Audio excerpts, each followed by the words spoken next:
Heating, cooling, and electrical studios today at Bridgestone Arena. The Preds take on the Montreal Canadiens tonight.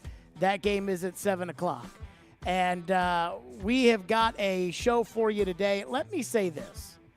The obvious number one story today, and it will be the number one story on this show and probably every sports show that you watch, you listen to, you read about, will be what happened last night in the Monday Night Football game between the Buffalo Bills and the Cincinnati Bengals. Coach Bob Shoop, who joins us every Tuesday at 3 o'clock to break down the tape, Coach Shoop was going to join us to break down the Titans and the Cowboys today, and then was going to join us on Friday with a game plan for Jacksonville. He's still going to join us Friday, but Bob Shoop was the recruiter at Penn State for Demar Hamlin when he committed in high school. Now, Bob Shoop ended up going to Tennessee, and Demar Hamlin ended up obviously going to Pittsburgh, where he played his college ball. But Coach Shoop will join us at 3 o'clock. We'll get his reaction. We'll hear from the medical community on this, and so on and so forth. And I'm not one of those people that's going to sit there and say, oh, well, you know, everybody shouldn't be interested in sports today because of what happened in the football game. And that's not me. But all I can do is take you through my experience of what happened last night and what I think should happen going forward and what I thought should have happened last night and how I felt about it. And I can only tell you about how I feel. You feel how you feel. The Bills are going to feel how they feel, and they're entitled to feel however they want to feel. And the fans should be able to feel however they want to feel. But I'm going to take you through how I felt about what happened last night watching it on television. You know, for years, when we would do the Jared and the GM program, we would talk about teams actively tanking. You know, teams that are trying to go out of their way to lose. And Floyd used to always say, every time we brought this up, he would say, these guys risk their lives every time they step on the field. And he would say it every time, so much so that it got to a point to where it was kind of in one ear and out the other. But we all know that football players, every time they step on the field, whether it's head trauma, cardio issues, every time they step on the field, they're putting their lives on the line. And last night, we saw this in real time. And when Corey Stringer died in the early 2000s due to heat exhaustion at a training camp practice in Minnesota, and this was a death that completely changed the league. The league used to be 2-a-days in pads, and you don't need any water. Water is for losers. I tell you when you drink water. Now the league has become, hey, everybody's got mandatory water breaks. We want water everywhere around. But nobody saw that on television. Last night was supposed to be one of the games of the season, and everybody that I knew was watching it. And so when I watched the hit last night, I was watching the game with a doctor. And as Demar Hamlin went to the ground and the medical staffs ran out on the field, I noticed immediately that a member of the Bills medical staff that was tending to Hamlin got up and immediately ran towards one of the Bengals staffers, who immediately got on a radio. And that told me that something bad had happened. Because when the Bill staffer goes to the Bengal staffer and the Bengal staffer goes to the radio, that means get the cart out, that means get the stretcher out, or that means get the ambulance out, or in this case, all three. When they came back from break, they showed the hit on television, and you saw Hamlin stand up. So normally, when we see something scary that happens in a football game, it's usually a paralysis issue. There's a fear of whether or not someone's going to be paralyzed. And when you see the player stand up and then collapse, that's when I started to think this might not be a paralysis issue. And I'm watching the game with the doctor, and they go to break, and they come back, and Joe Buck was clearly shaken. And when they showed the pictures of the players, of Josh Allen and of Stephon Diggs, I'm sitting there on the couch, and all of a sudden I thought I was going to throw up. And I said to the doctor I was watching the game with, I said, I think someone might have just died on the football field. Now, we've been told for years that every sports league, but specifically the NFL, their biggest fear is somebody dying on the field. And I said, when I saw Josh Allen's face and I saw the tears coming down Stephon Diggs' cheek, I thought, we may have just seen somebody die on the football field. And then I felt like I was going to throw up. And all of a sudden, I'm scared to death of what's happening.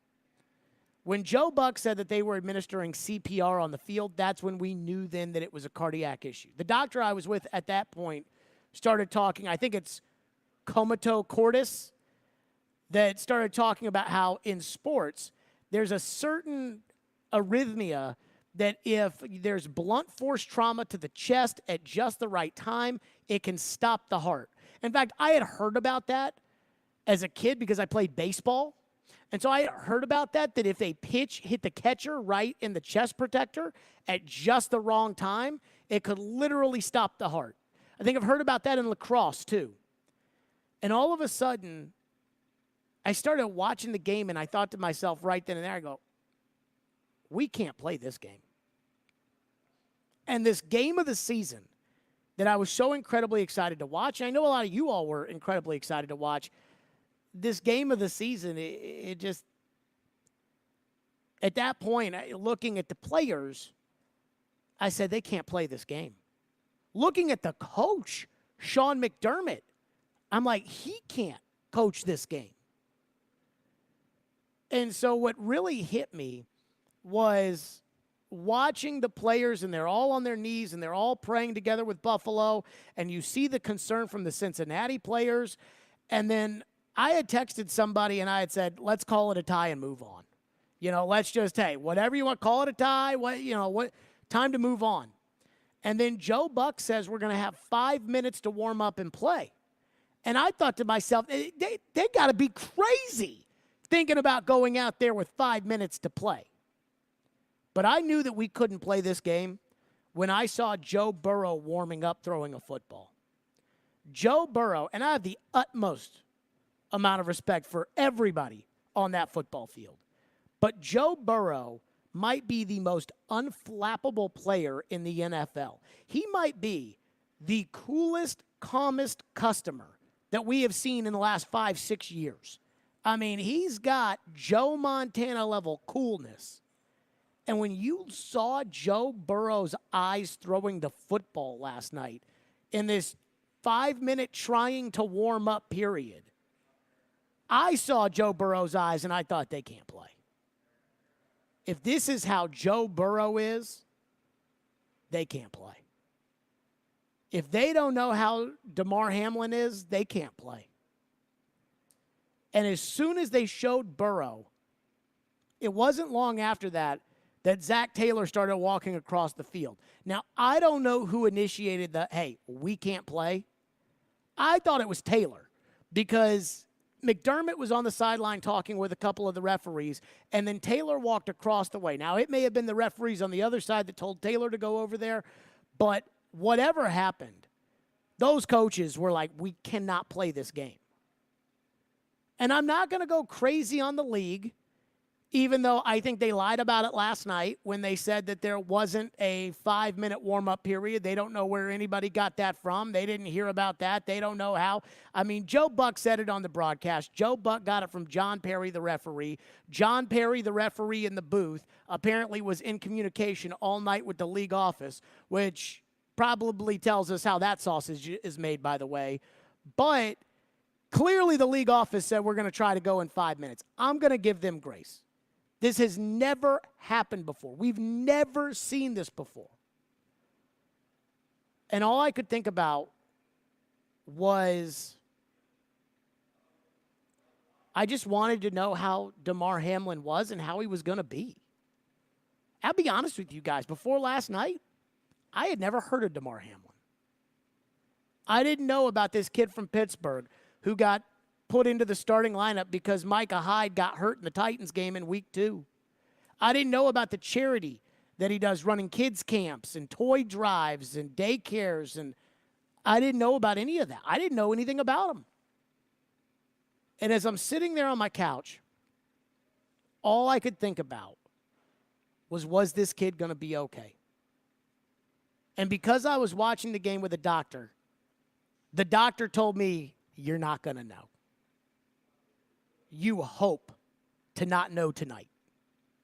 If you know tonight, that's a bad thing. And as of right now, we don't know. The Bills had an update at 12:23 p.m. They said that Demar Hamlin spent last night and today in the ICU at the Cincinnati Medical Center. The NFL had an update saying that the Bills-Bengals game will not be played this week. They have said at this point no changes to the Week 18 schedule. All of the questions that everybody is probably going to ask, I'm probably not qualified to answer. Where does the NFL go from here? I don't know. I remember when Floyd died, and that wasn't something that was unexpected, unfortunately. But I remember how that Monday, he died on a Saturday. That Monday, we had essentially a memorial show for him. It was basically his version of a funeral. And the next day, I woke up, and I was like, I can't do this show today. And it wasn't so much that I didn't want to do the show, or it wasn't out of a protest, or it just didn't matter to me. The idea of getting on the air and talking about who's showing out at training camp, what did we think of the second preseason game, it just didn't matter. I didn't care. I remember sitting there saying to Caroline at that point, who cares? And you're not going to be a good sports host if you're sitting there on the air saying, yeah, who cares? And I don't know how you guys feel because I can't speak for you. And I don't know how the Bills feel. And I don't know about how, the league feels and the teams around the league. And I don't know. But I'm having a hard time getting myself to care about something that at 7 o'clock at night last night probably consumed everything that I was focused on in my life. Titans are playing the Jags on Saturday. The winner goes to the playoffs.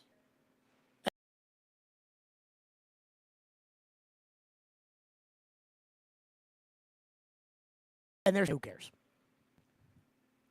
And I'm still having a hard time with that. I thought last night ESPN was fabulous. Joe Buck, I thought, was wonderful. Lisa Salters on the sidelines, I thought was excellent. I thought Scott Van Pelt, Troy Aikman, Ryan Clark, Booger McFarland, Susie Colbert, I thought they did a great job. They had so many people watching, so many people wanting an update on a situation that wasn't going to be updated. I thought they were honest.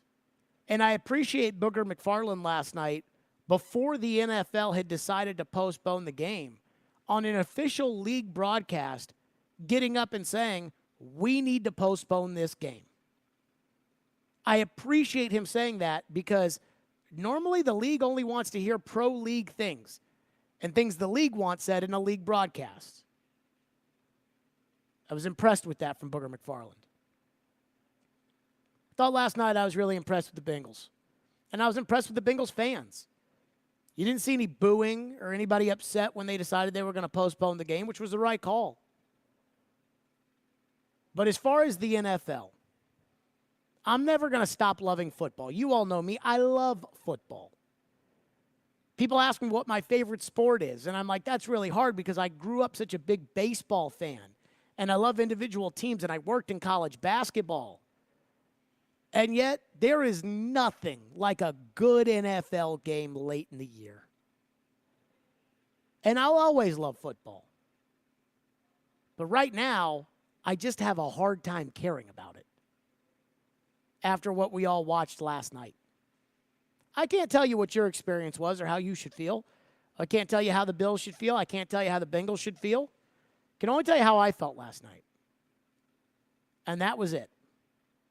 When I saw those Bills players, when I saw Josh Allen, one of the toughest quarterbacks in the NFL, with almost a catatonic stare on the bench last night, when I saw Joe Burrow, the coolest cat in the league, completely bedazed and bewildered, I knew we couldn't play football anymore. I don't know when we can play football again. I don't know if we can play football this week. I don't know if Buffalo can play football this week. That's not for me to decide. But last night I felt like we had all seen something we had never seen before. And it was really, really tough to watch. And as I said at that time, All I wanted to know is how the young man was doing. And right now, that's really all I'm thinking about, too, is the young man going to make it? 615-737-1025 is our phone number. 615-737-1025. Again, Coach Shoop knows the young man, Demar Hamlin, recruited him when he was in high school. Coach Shoop going to join us at 3 o'clock. He'll be here in studio for that hour. And coming up next, what the doctors are saying. What the doctors are saying is next for Demar Hamlin. And I really believe the one thing that I want to make sure everybody knows about last night. We'll get to that next. Stillman and Company, right here, 102.5, 106.3 The Game. It's a new year and a new game. Robbie and Rex Road from 6 to 9. I don't know whether to be proud of you or to tell you to leave the room. Both would be appropriate. Chase and Michelle from 9 to 11. Did you look at what the other teams are doing? That's a player I want to keep an eye on. Caroline, Willie, and D-Mace from 11 to 2. You're the best running back in the league. That's one you really need to win. This is the way we were built. And Stillman and Company with Jared Stillman from 2 to 6. Really the greatest player in the history of the team. It's your new weekday lineup now on 102.5 and 106.3 The Game and the Game Nashville app. There's never a good time for your furnace to go out, especially in the winter, but it's always a good time to call Lee Company. Our heating and air conditioning pros are available 24/7. No heat? Don't wait. Call Lee Company now at 615-567-1000. Our expert technicians will diagnose the issue and fix it right the first time. When you're cold, you need someone you can count on to bring the heat. Call Lee Company now at 615-567-1000 or visit leecompany.com. Hey, it's Chase McCabe, and in the past, hair loss was inevitable, but now you have a choice for thicker, fuller hair. Trust the experts with 45 years of experience at Hair Club. They've helped more than 500,000 clients love their hair again. No matter your age, stage of hair loss, or budget, Hair Club can customize a solution for you. And for a limited time, you can get 10% off when you book a free consultation today at hairclub.com/chase. That's hairclub.com/chase. Prescription products require an online consultation with a healthcare provider who will determine if a prescription is appropriate. Restrictions apply. See website for full details and important safety information. This message is for the guy who isn't perfect in the bedroom, but who is. Maybe the issue's getting it up, or keeping it up, or maybe it's finishing too soon. If any of these issues sound familiar to you, don't sweat it. HIMS can help by providing access to effective, affordable treatments for ED and other men's issues. Go to 4hims.com for a free online assessment. And if appropriate, a licensed medical provider will prescribe the treatment best for you, all from the comfort of your home. And the medication is shipped free to your door in discreet packaging. Plus, HIMS gives you unlimited follow-up visits with medical providers. Look, no one's perfect in the bedroom every time, but with HIMS, you can get a lot closer than before. And chances are, your partner will agree. To start your free assessment today, go to 4hims.com/perfect. That's 4hims.com/perfect for your free assessment. FORHIMS.com/PERFECT. It's electric in Smashville. The International Brotherhood of Electrical Workers Local 429 has a new path to a dignified career. Local 429 is accepting applications for the highest skilled electricians and linemen and is providing the best training in Middle Tennessee. They are the International Brotherhood of Electrical Workers Local 429. Call them at 615-889-4429 or go online to ibew429.org. IBEW Local 429, your proud seventh man since the beginning. Go Preds. Anyone want to tell me what happened? Did you miss any of today's show? It's okay. It's fine. Don't worry. Subscribe to the Stillman and Company podcast on Apple, Spotify, and other podcast platforms, or by going to thegamenashville.com. All right, I'll give it a shot. Strong opinions and a strong personality on your drive home. This is Stillman and Company, presented by TriStar Moving on 102.5 and 106.3 The Game and the Game Nashville app. What from your expertise can you tell us you believe happened on that field? So it appeared that he had a very significant blunt trauma to his chest during a tackle. Whether or not that was related to his cardiac arrest is unclear. There is a condition where that can happen if the trauma occurs at the exact moment in the cardiac cycle, down to the millisecond. Very rare and uncommon, but could lead to the heart having an arrhythmia. Whether this young man had an underlying heart problem that happened to manifest on the field that day, we don't know. But when he collapses and he needed CPR, that tells us that he lost his pulse. So CPR was administered. For every 1 minute that CPR is not administered, the chance of survival drops by 10%. So urgent CPR is essential, and good CPR. So I just want to remind everybody and all your listeners that you really only need to learn how to do hands-only CPR to save a life. You don't need to do mouth-to-mouth. Good chest compressions can provide blood flow to the brain. And it sounds like they were able to restore some kind of a heartbeat for this young man. Putting a breathing tube in is very common and not surprising in this scenario, because if someone is needing CPR, then they may not be breathing on their own. What to expect in the next few days will be hard to predict and probably frustrating for friends, family, and fans. It will take a while to determine whether or not this young man has any neurologic damage or other organ damage due to his downtime on the field. There you go. That was Dr. Jennifer Haith, the cardiologist at Columbia University Medical Center this morning on ESPN. And I want to take a moment here while we're all thinking about Demar Hamlin. And again, I keep wanting to know if this kid's going to be okay.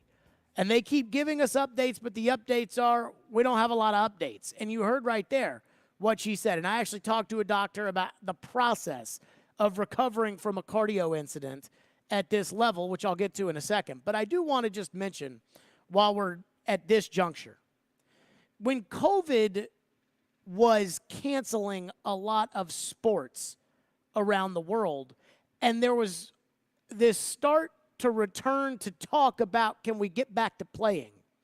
A lot of the coaches and players would say things like, well, hey, there's no place, if something were to happen, there's no place I'd rather be than in this facility with these doctors and with these trainers. Or I feel safer at the football facility with these doctors and these trainers than I would, say, at my own home. And I think there was a lot of truth to that. And so last night, what happened was, and you heard the doctor talk about how response time is key. Because if you stop breathing and there's no oxygen to your brain, every minute, as she said, you go down 10%. And so they had immediate treatment, highly trained treatment for Demar Hamlin. They had an ambulance right there, paramedics, trainers, team doctors. They get him on the ambulance. They rush him with a police escort to the hospital. He goes to UC Medical Center, which is a level 1 trauma unit. It's a great hospital. I just want to take this moment to remind you guys about how lucky we are at times to have the access to the kind of care that we do, and that these doctors know what they're doing. They revived that man on the field last night. We live in this United States of I can do everybody's job better than everybody else. And I'm no different. I criticize the head coach. I criticize the general manager. I criticize the players. I can't play quarterback better than Ryan Tannehill. I can't coach the team better than Mike Vrabel. I can't run the hockey team better than David Poyle. Although there are some times where, I wonder about that. But sometimes I feel like we take our medical doctors, nurses, trainers, we take that for granted. We act like they can't do their jobs. We act like they don't know what we're talking about. They act like we know better than they do. Well, I don't know about you guys, but Comio Cordis, I think is what it's called. I had never heard of that until last night. The doctor I was watching the game with last night told me immediately. I think it's Comio Cordis. I'm like, what's that? And so when you saw that medical staff go into action, we saw the panic from the players. You saw the panic on Josh Allen's face, Stephon Diggs with the tears down his face, not the medical staff. And the fact that they used an AED, which is a defibrillator, when they go, clear. The fact that they were able to use that on him and that they performed CPR. And I will tell you that as somebody, I took a first aid class in college. I took it because I thought it would be an easy A. I got a B. And we ended up using an AED in the class on a dummy and we learned CPR. That was over a decade ago. I need to relearn how to use CPR. And last night was a moment where I thought about that, about how, I really don't know how to do CPR. And I'm probably not the only person out there who doesn't really know how to do it. I need to learn. Because we never know when we'll be in those kind of moments. But the fact that they had the training staff there, they had the Bengals training staff there, that their plan was executed as well as possible, is the only reason that Demar Hamlin has a chance right now. And we should never take our doctors for granted. We should never take all the years that they spend in medical school and residency and fellowship and all of our nurses and our trainers, and we should never take them for granted. And I thought last night was an example of that. If they didn't have the expert care in which they had, this kid may not have a chance. And I thought last night was an opportunity to point that out. Now, speaking of Demar Hamlin, I did talk to a doctor today, and I said, okay, what are the steps for him to recover? Because the number one thing we heard last night from his marketing rep was that his vital signs were stable. And that sounds like it's really good. And it is. It's the first step. It's the first important step here. The doctor said to me, vitals being stable is step one. Now they have to make sure that he doesn't have any more events. So any more cardiac events, normal blood pressure, and follow the function of the heart. See what the functions of the liver, the kidneys, and brain are after the arrest. The brain is the biggest because Demar Hamlin was deprived of oxygen, so seeing if his brain function is normal, can he breathe on his own and come off the ventilator? Will he be able to walk and talk? If there is no brain function, and this is the part that we don't want, and we're all hoping it doesn't happen. If there is no brain function, then the doctors could assume that there is brain death, and then they would remove support. So that's the big step here, is the other organ functions. And it could take days, it could take weeks before they know if Demar Hamlin has that. So that's where we are. Again, the Bills put out an update. They really don't have much of an update. The NFL put out an update. Their only update was that the game will not be played this week and that there's currently no changes to the Week 18 schedule.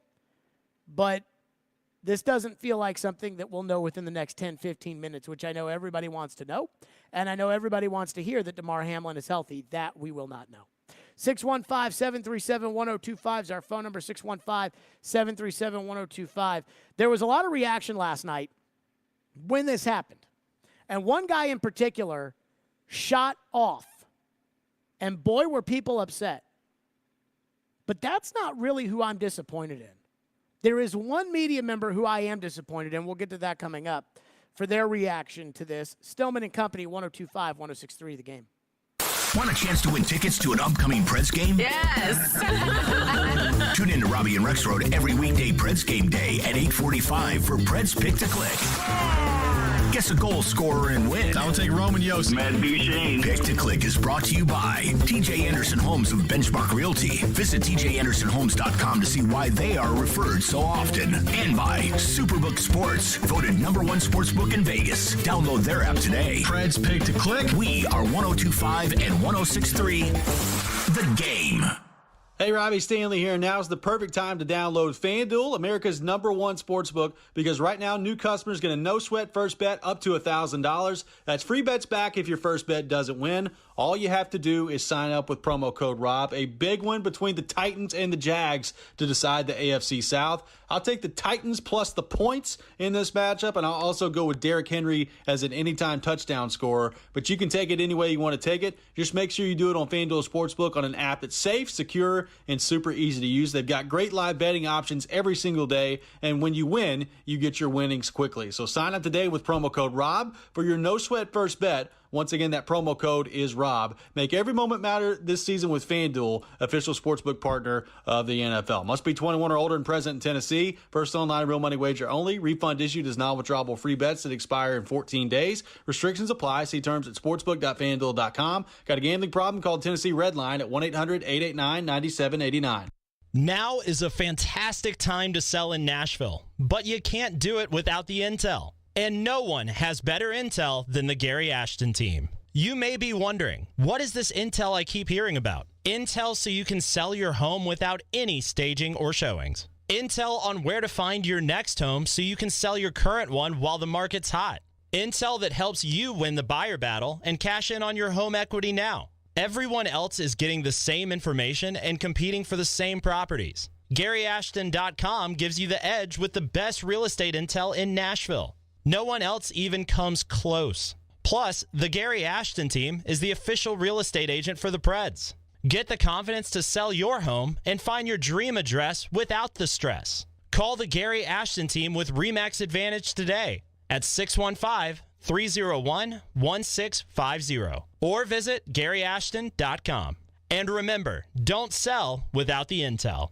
Want to kick off the new year without any credit card debt? If that sounds good to you, you can do it with Loan Pronto's Express Equity Line of Credit. Wipe out all those credit card bills right now. Hey, Willie Donick here. Rates are down, and it's a great move to get on more solid financial footing for the new year. You don't have to do a full home refi. You can tap a portion of the equity you have and enjoy a rate that's a whole lot less than what the banks charge on credit cards. With Loan Pronto's Express Equity Credit Line, you can close in 7 to 10 days. You can access up to 95% of your home's equity. Use that money to pay off those high-interest credit card loans of any type. Credit cards, personal loans, car loans, whatever. Consolidate everything into one easy payment. Even if you did a whole total refi last year, you can tap the equity with this fast, easy program and keep your main loan intact. Call Loan Pronto, 615-499-5780. That's 615-499-5780 or go to loanpronto.com. Equal housing lender, NMLS 166-1781, subject to lender approval.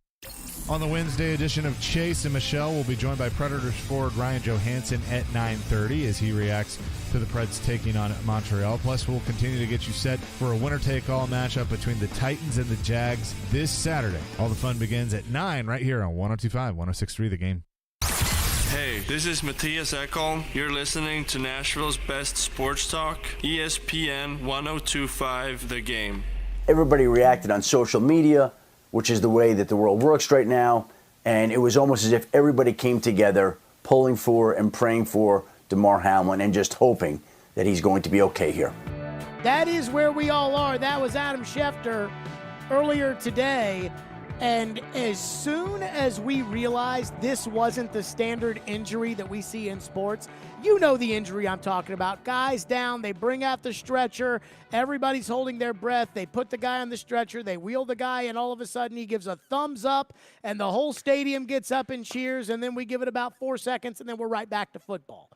And because we've seen that so many times, I think a lot of us were thinking in our heads, that's what this is. That's what this is. Worst case scenario, it's going to be one of those situations where they put a guy on the stretcher, they put him in the ambulance, they take him to the hospital, and there's a report that comes out 20 minutes after the guy gets taken off the field of he has movement in his extremities, and everyone, oh, thank goodness, oh, thank goodness. That wasn't the case last night. And you could tell in Joe Buck's voice, you could hear it. And I think once everybody realized that, all of a sudden the idea of thinking about the game no longer was really all that important. And like Adam Schefter said, everybody was pulling for and praying for Demar Hamlin. Now, Skip Bayless fired off a tweet last night in which he didn't know if they'd be able to make this game up, and it's oh so important to the season. And Skip put at the end, which seems so insignificant now, and everybody got mad at Skip Bayless. Now, I thought Skip's take was insensitive, but Skip is insensitive. That's what makes Skip Skip. Skip is a reactive take bot. I mean, he's a robot. Read the Washington Post article on how Skip Bayless lives his life. It's all about takes. It's all about the show. It's all about, that's just who he is. Plus, he wasn't wrong about this being a big game for the season, and he wasn't wrong that it now feels so insignificant because it does. So I'm not all that mad at Skip Bayless. I'm going to give him a little bit of grace. It was insensitive. He apologized for it today. Shannon Sharp didn't do the show. I don't know if that has to do with, like, Shannon Sharp's protest of Skip Bayless. I don't know. I couldn't tell you. But Dominique Foxworth said something this morning on ESPN that I didn't immediately run right to social media and say, how dare Dominique Foxworth say this? Because I wanted to think about it. And so I heard this at about 7 a.m. this morning. And I've been thinking about it all day. And I thought it was so inappropriate and so rude from Dominique Foxworth after I think every single fan, I think every single fan was pulling for Demar Hamlin. I think the Cincinnati fans understood in the stadium why the game was being postponed. You had Cincinnati fans and Buffalo fans going to the hospital to pray for Demar Hamlin. And Dominique Foxworth starts going on a rant this morning on TV about how the fans don't care about the players. But watching everyone else get angry made me angry, frankly. Because, and this is where my union background, I think, ties in some, is y'all don't give a damn about us for real. You know, and that's what, like, really pisses me off is everyone's up in arms and everyone's, like, grandstanding to a degree about how much you care about these players and how much you are praying for them. But football's not going to go away, nor do I want it to go away. It's far too lucrative, and people love it too much, including the players. But what I would hope is that away from moments like this, you remember that these things can happen. So again, as a former union president, when we are fighting in the CBA for financial opportunities or for health and safety considerations, don't call us greedy. And I don't mean any disrespect to Robert Kraft or Jerry Jones or Shad Khan or Clark Hunt or any of the owners of teams. Like, they deserve to make a ton of money. Cool, knock yourself out. But there's a cap to the amount of risk that they are taking when they show up to the games on Sunday. The worst thing that can happen to them is they're going to lose a football game. There is no cap to the amount of risk that the players are taking to entertain us and to make a lot of money. So, like, I understand that maybe it makes people uncomfortable for me to be talking about salary caps this morning, but I always go back to that. It's not uncomfortable that you're talking about the salary cap. It's freaking selfish that you're talking about the salary cap. I mean, I'm sorry. But he started that off by saying, I got so angry watching last night because you fans don't give a damn about us. You mean the Buffalo and Cincinnati fans that went to the hospital and stayed outside and prayed for Demar Hamlin? You mean all the people across the country that are just dying for updates to know what's happening to Demar Hamlin? You think we don't care?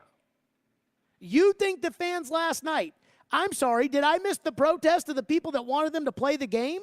Because I think 99.9% of the people out there yesterday said, you cannot play this game. And he's going to start talking about the salary cap and saying, you know, Jerry Jones doesn't have a salary cap. Jerry Jones doesn't have a salary cap. Shad Khan doesn't have a salary cap. But the risk that the players take, there's no cap on that risk. So think about that next time we negotiate the CBA, fans. I'm sorry, was anybody thinking about the CBA last night? I wasn't thinking about the CBA. Ian, were you thinking about the CBA last night? No, not really. You weren't thinking about the CBA. I don't even think the owners of the two teams were thinking about the CBA. I don't think, and there was a report last night that the two owners were together in the I don't think they were sitting there saying, well, according to Section 19, Article 4 of the CBA, we only have to give him chest compressions for 8 minutes, but we gave him chest compressions for 9 minutes, so he's going to owe us an extra $300,000. They weren't doing that because they didn't care about the CBA last night. They were worried about Demar Hamlin. How can Dominique Foxworth get on TV? And I was offended by that as a fan. Because I was a fan who watched the game last night who wanted to know how this young man was doing and who was sitting there yelling at the TV, you got to cancel the game. And, I mean, it drove me crazy. I was offended as a fan, but also the fact that all the other guys were sitting there on the set saying, thank you for those good words, Dominique. I'm like, he just said the fans don't care. I thought this was. We talk about moments that unify. I thought that every single person who loves football, and I love football, and I know a lot of you do too, I thought that this was a moment in which we all said, this is bigger than the game. Even Skip Bayless's insensitive take tweet ended with the idea that this is bigger than the game. And Dominique Foxworth's going to get on TV and say, y'all don't give a damn about us. Really? You mean those fans that held up candles praying for Demar Hamlin don't care about him? You mean the people that donated all this money, $3 million for his foundation, you mean they don't care about him? I thought that was offensive to football fans. Because like Adam Schefter said in the clip we played coming back from break, I think the football fans are all united in hoping that this young man survives. And if you want to talk about what I care about or don't care about, Dominique, you're right. I don't give a damn if that man plays another snap of football in his life. I don't care. I just hope that he has more life to live. At 24 years old, I hope he's got decades and decades of life ahead of him. That's what I care about. So as far as not giving a damn, I don't give a damn if he plays anymore. I don't give a damn if the Bills win the Super Bowl. I don't care about that. But how dare somebody get on television and tell the fans that were right there with Joe Buck last night, that were right there with Ryan Clark last night, that were right there with, how dare Dominique Foxworth get on television and say, you guys don't care about us. You guys need to support us during the CBA negotiations because of what happened last night. That is selfish. That is using this situation for your own agenda. And I thought that was so inappropriate this morning. And I thought it was offensive to football fans. 615-737-1025. We will get to your phones. 615-737-1025. Plus, the NFL says one thing. But what I saw last night, I think is totally different. We'll get to that and then your phones. Stillman and Company, 102.5-106.3 The Game.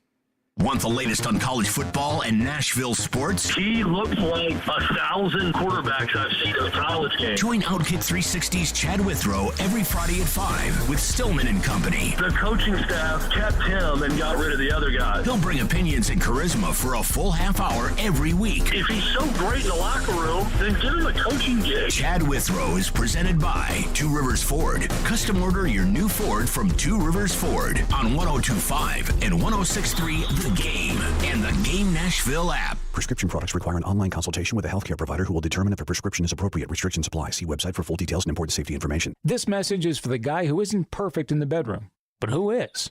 Maybe the issue's getting it up, or keeping it up, or maybe it's finishing too soon. If any of these issues sound familiar to you, don't sweat it. HIMS can help by providing access to effective, affordable treatments for ED and other men's issues. Go to 4hims.com for a free online assessment. And if appropriate, a licensed medical provider will prescribe the treatment best for you, all from the comfort of your home. And the medication is shipped free to your door in discreet packaging. Plus, HIMS gives you unlimited follow-up visits with medical providers. Look, no one's perfect in the bedroom every time, but with HIMS, you can get a lot closer than before. And chances are, your partner will agree. To start your free assessment today, go to 4hims.com/perfect. That's 4hims.com/perfect for your free assessment. FORHIMS.com/PERFECT. Hey, it's Jared. Are you looking to move? If so, do yourself a favor and reach out to my friends at TriStar Moving. You can be assured your move will be stress-free because they've got new utility vans to help with pack jobs to separate your high-value or fragile items from the bulk of your furniture, and their movers are carefully picked and highly trained. No one in the game is doing this. TriStar Moving is raising the standard in the moving industry. When you're ready to move, give them a call. TriStar Moving, 615-640-1219, or online at nationalmoving.org/radio, and tell them Jared Stillman referred you for 10% off. That's TriStar Moving. If you came across someone struggling with hunger, how would you recognize them? Would you notice a 16-year-old boy who got his first job? Not for extra spending money, but to help feed his little sisters?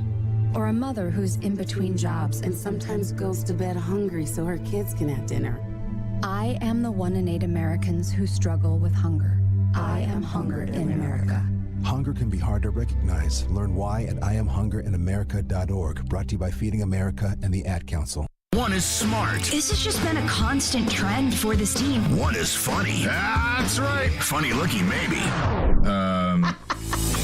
Chase and Michelle with Chase McCabe and Michelle Knezovic. Are you listening? I'm listening. Everybody's listening. Weekdays from 9 to 11 on 102.5 and 106.3 The Game and the Game Nashville app. You're listening to Stillman and Company, presented by TriStar Moving on 102.5 and 106.3 The Game and the Game Nashville app. Listen, last night we all saw that the Buffalo Bills headed back to Buffalo. Some remain behind to try to be with Demar Hamlin and to try to get updates. And everybody, frankly, is just waiting to hear some sort of news from the hospital in Cincinnati from somebody who speaks for Demar Hamlin right now, that he's going to be okay. That's all that really matters. And I know there have been football questions and questions about the game. All that matters is the health and the condition of this young man. And I know also that we've said that we've never seen anything quite like this in a football game. And there have been other incidents with other players and other ambulances. But this felt different just because of the nature of it and the times in which we live. This was frightening. This was chilling. This was sobering. And like I said, it's happened before to other NFL players. Hopefully it'll never, ever happen again. But because it played out in prime time on national TV with millions watching, it just felt so real in real time watching the whole thing. And you could just see the reaction. That was Adam Schefter this morning on ESPN. He was actually on the broadcast as they kept going back to the studio, back to the stadium, back to the studio. So we're all watching, trying to figure out what they're going to do. And Joe Buck says on the broadcast that once they got Demar Hamlin into the ambulance and off the field, that they were going to have a 5-minute warm-up period. And then they were going to restart the game. And then you see the shots on TV. And you see Joe Burrow throwing a football. Now, I think Joe Burrow is like the most unflappable player in the NFL. And he looked dazed and bewildered.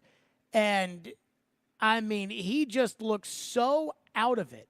And then they show Josh Allen on the bench, and he's just staring off into space, almost catatonic. And Stephon Diggs still has tears down his cheeks. And I'm like, we can't play this game. And people were hammering the NFL. And I'm saying we got to cancel the game. I'm like, we got to stop. And last night, and eventually the league did it when the two coaches said, hey, we can't play. And so once I knew that, I said, hey, I'm going to give the league grace. Even though it took them some time, they weren't on the ground. The coaches were on the ground. Sean Smith, the referee, he's not in charge of trying to gauge how these players are reacting. That's what the coaches are for. And so I thought it was handled appropriately. Then Troy Vincent from the league, the number 2 to Roger Goodell, had a conference call last night, and he said, oh, we didn't say anything about a 5-minute warm-up. Play the clip. It was really about Demar and making sure that, look, I've never seen anything like it since I've been playing. So immediately, my player hat went on. How do you resume playing in such a traumatic event occur in front of you real time? And that's the way we were thinking about it, Commissioner and I. Frankly, there was no time period for the players to get warmed up. Frankly, the only thing that we asked was that Sean communicate with both head coaches to make sure they had the proper time inside the locker room to discuss what they felt like was best. So I'm not sure where that came from. 5 minutes warm up never crossed my mind personally, and I was the one, I'm saying I, not to be selfish, but the one that was communicating with the commissioner.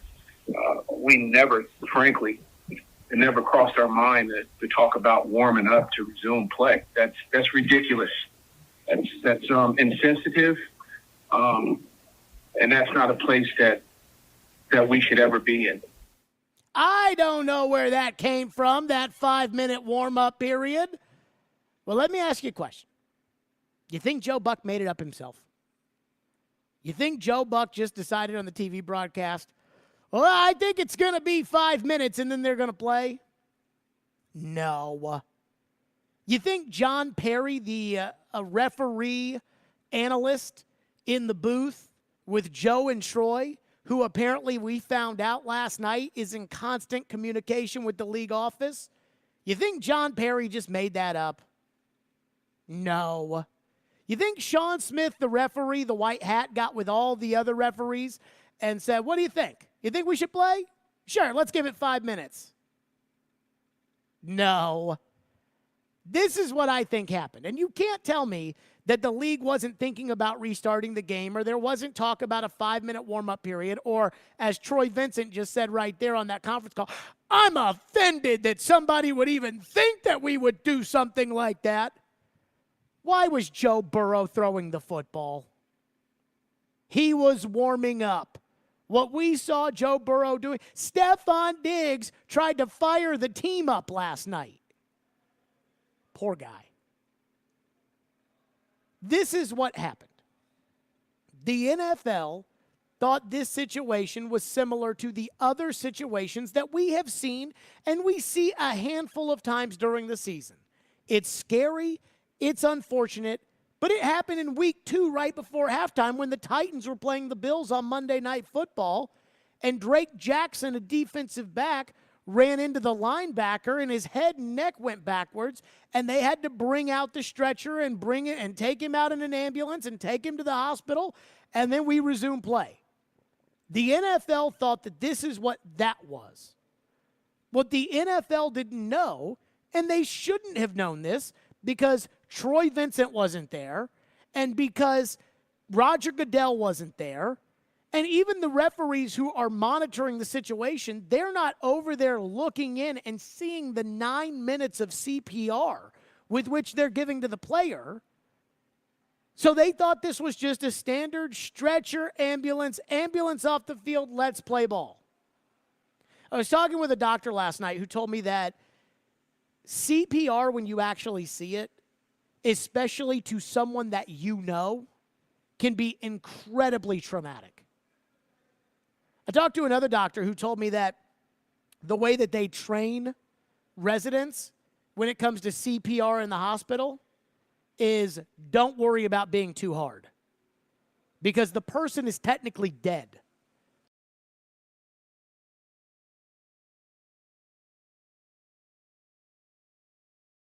Players saw that.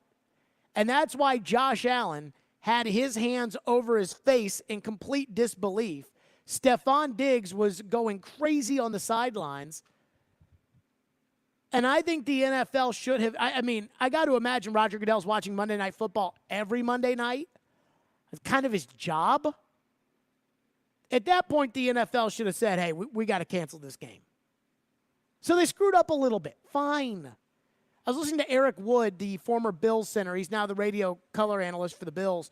I was listening to Eric Wood on NFL radio last night, and he was saying, this is such an unprecedented situation that I feel like everybody deserves a little bit of grace. That I think whether it's Skip Bayless who you're mad at, or whether it's the NFL who you're mad at, or whomever it may be, understand that nobody's been through something like this before. And I'm fine with that. There's no playbook as to how to handle this as far as the NFL is concerned. What happened last night, a player dying on the field, that is the NFL's worst nightmare. There is no definitive way as to handle it. Oh, yes, we know how to do this because we've had tons of experience. No, they don't know. But I also don't think the NFL needed to come out last night and lie about it. And that's exactly when I hear Troy Vincent talking about, that is disrespectful. Our thoughts were never there. All we were thinking about was Demar, and all we did was we told the referee to make sure. I don't buy it. I think what happened was the NFL thought this was like every other time somebody gets stretchered off the field, and then we keep playing the game. This happened in a soccer match a couple of years ago. They resuscitated the guy. and they continued playing the game. I can't ever think of a time where something like this has happened and we've just stopped the game. So I understand why the NFL said, hey, we're going to have 5 minutes. I just don't know if anybody at the NFL has their TVs turned on. Because if you saw the look in Joe Burrow and Josh Allen's eyes, you knew they couldn't play anymore. And ultimately the right decision was made because the two coaches came together and said, we can't play this game. And I don't know what's going to happen as far as the game's concerned. And it's like a lot of people said last night, it doesn't really matter right now. But I don't mind the NFL's inaction last night, even though I was sitting there screaming at the TV to cancel the game. I don't like the fact that the NFL lied about it. I get it. You know, everything's PR when it comes out of the league and the league executives, and they're always going to spend it a certain way. I got it. But if you're willing to lie about this, you're probably willing to lie about a lot of other stuff. And that I didn't like. I do want to read this text, and our phone lines are driven by WilsonCountyHyundai.com, 615-737-1025. JD in Nashville says, Jared, I highly recommend taking a few hours and get CPR certified.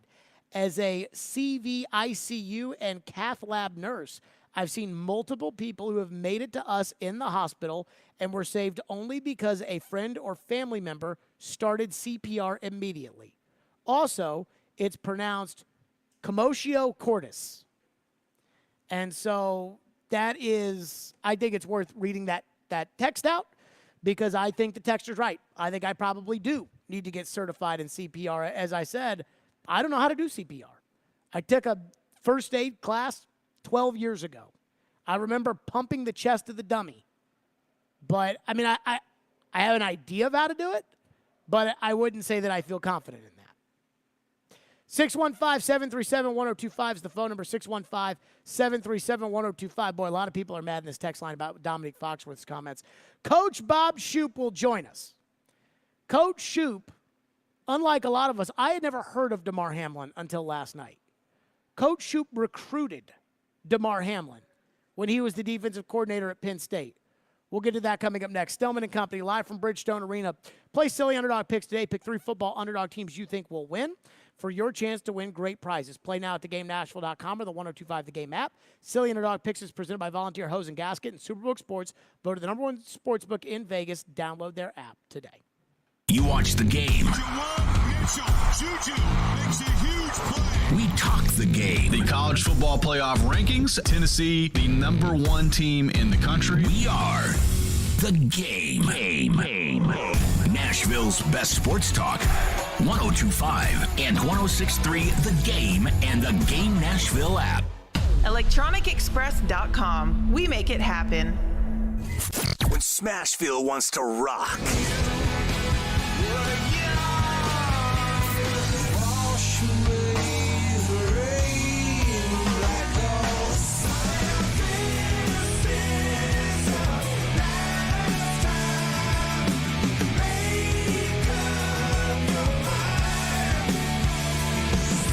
We are Nashville's rock station. 102.9 The Buzz. Hey, it's Jared. If you're listening to us on I-24 towards Murfreesboro or I-65 towards Spring Hill, make sure you check out 106.3 for another great way to hear Nashville's best sports talk. Preds fans, you coming out for tonight's big game? The pre-party action is at Landshark Bar and Grill in Margaritaville, steps away from Bridgestone Arena. Enjoy great specials like $3 off any appetizer in the bar area and $20 bucket specials on Bud, Bud Light, Mick Ultra, and Landshark beer. A sports TV viewing mecca, the Landshark Bar and Grill is a Lower Broadway must-see. That's the Landshark Bar and Grill in Margaritaville on the corner of 4th Avenue and Broadway. Stop in before the Preds game tonight. Hey, it's Jared with my friends at Hiller. Kick off the new year with new upgrades for your home. This month, when you buy something you need for your home, Hiller will give you something you want.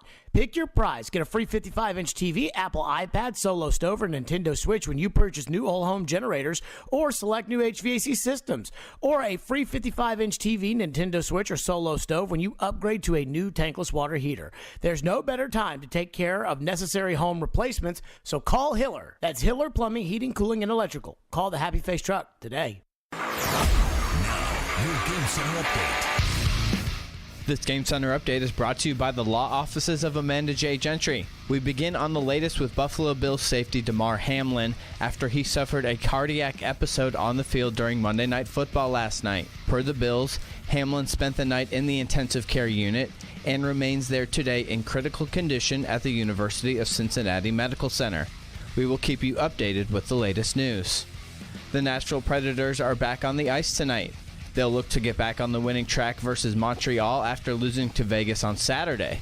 Puck drop versus Montreal is at 7, with pregame at 6 right here on the Preds Radio Network. I'm Ian Safar for 102.5 and 106.3 The Game. For more, follow us on Twitter at 1025 The Game or visit thegamenashville.com. Live from the Hiller Plumbing, Heating, Cooling, and Electrical Studios. WPRT-FM Pegram, WPUC HD2 Laverne. Broadcasting on Alexa. I appreciate that. And other smart speakers. 1025 and 1063. 1, 2, 3, I think it was a good game. Had a couple of big plays. The Game. A Cromwell Media Station. Where you have a voice. He had a competent coaching staff. You just play terrible and you keep playing. And we have strong opinions. What a whiny freaking crybaby response. This is Stillman and Company with Jared Stillman. Presented by TriStar Moving on Nashville's best sports talk, 1025 and 1063 The Game and the Game Nashville app. Stillman and Company is delivered by TriStar Moving, 1025, 1063 The Game, streaming live on Twitter, Twitch, YouTube, and Facebook Live. Thanks to Superbook Sports. We are live from the Hiller Plumbing, Heating, Cooling, and Electrical Studios at Bridgestone Arena. Preds tonight against the Montreal Canadiens at 7 o'clock. Coach Bob Shoop is here with us today, as he normally is on a Tuesday. And so, Coach, I think I want to go down to your expertise right here, because you've coached at every level of college football. You've been a head coach, you've been a defensive coordinator, you've been one of the guys in the back, you've been one of the guys on the front. And what we saw last night in the Buffalo-Cincinnati game, take me through what you thought watching that as a coach. You know, like anybody probably yesterday afternoon who's a football fan, you're watching, you know, I watched the Mississippi State game at noon and couldn't stop thinking about Coach Leach. Then I'm watching the Rose Bowl. And I'm excited to watch a big game. The Bills and the Bengals, two of the best teams in the NFL, going at it for home field throughout the playoffs.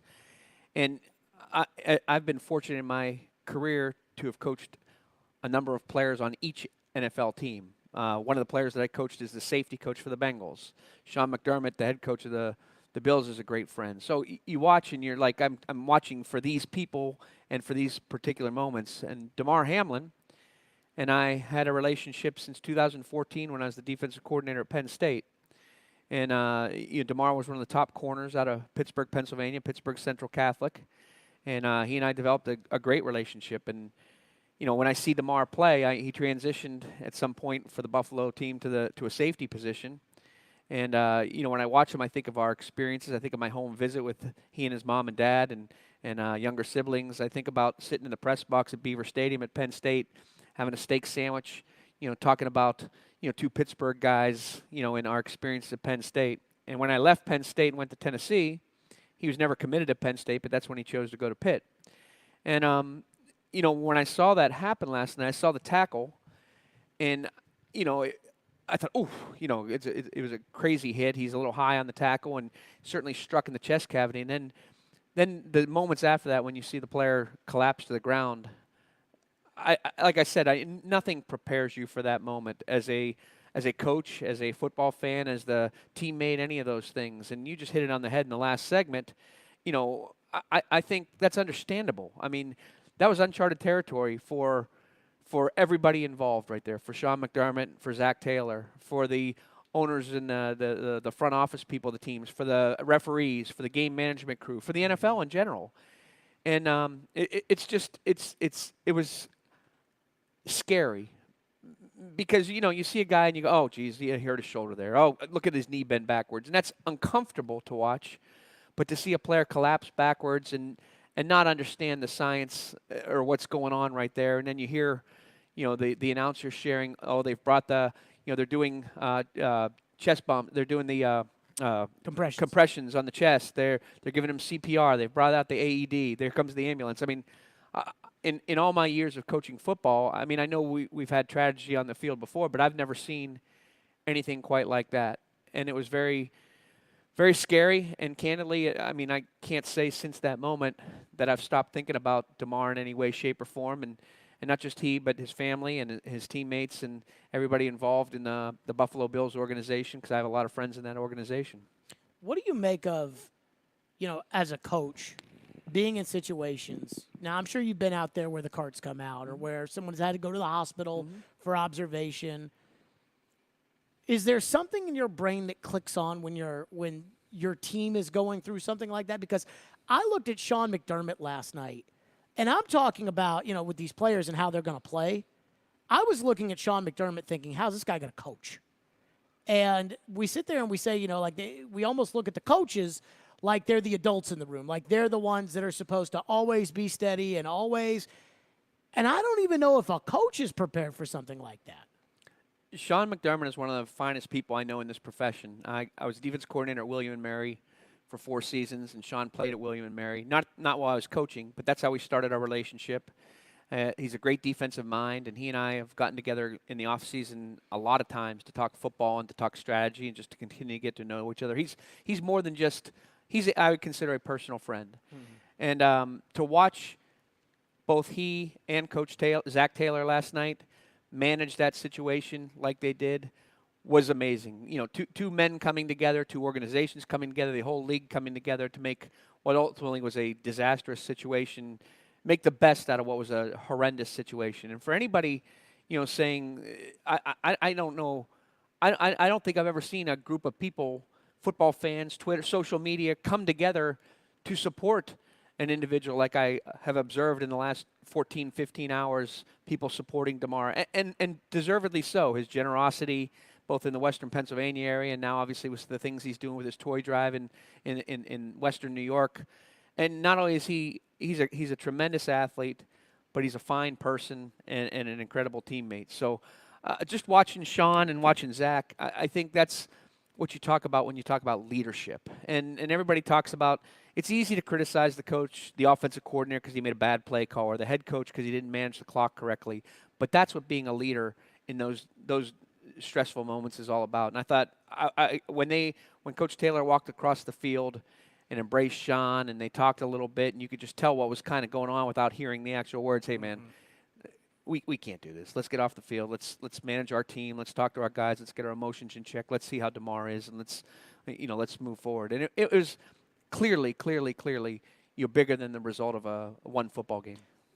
Do you watch things like that, specifically that last night, and put yourself in those shoes as to how trying to almost channel your thoughts with your feelings at the same time of something you're watching on TV? I did specifically last night. As someone who's coached, you watch the game a lot, and you don't necessarily always watch it by yourself, but someone's always, what would you have done right there? Sure. Or how would you have handled that? And it's usually strategy, X's and O's, or something along those lines. But last night was bigger than that. And I tried to Sean's someone that I respect so much, and a very close friend of mine's on the Bengals staff, and he speaks so highly of Zach Taylor. So I watched how they handled that situation. You watched the phone conversation happening in the tunnel in the locker room where they passed the phone back and forth with the executives standing there, the composure that they exhibited in a very, very difficult situation. And that's what I took from that. And you hit it on the head. And I think back in 2013, I was coaching here at Vanderbilt, and my family's from the New England area, from Boston. Then in April of 2013 is when the marathon bombing occurred. Sure.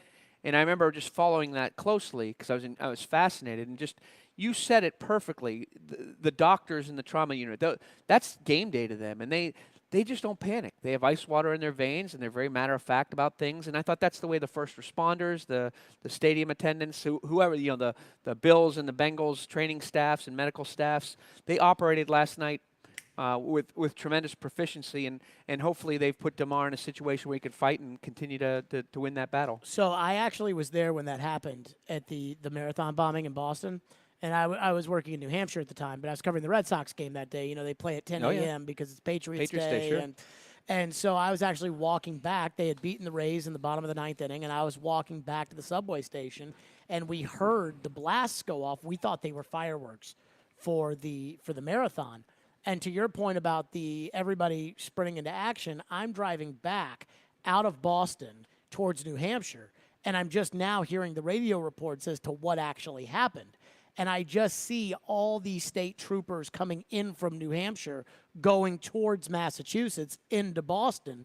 And I felt like when I saw the medical staffs yesterday, I thought that I could tell right away this was serious, because as soon as the Bills medical staff approached, I saw one member of the medical staff get up and go to one of the Bengals medical staff's members, because you know how they always come out and they spray water in the guys, and immediately the Bengals medical staffer grabbed his radio, and I thought, okay, something serious happened if they're already getting to that point right away. And I thought last night, I think the only reason right now that Demar Hamlin is alive is because of how well-trained those doctors and trainers are on a daily basis. And I can't, and we talked about this just before I came on the air. I've coached now for 34, 35 years, and there's only one place that I've ever coached that we were required on an annual basis to take CPR training and to learn that. And that was at the College of William & Mary in Williamsburg, Virginia. And I think you're going to see, I think this is an opportunity for us to grow and move forward.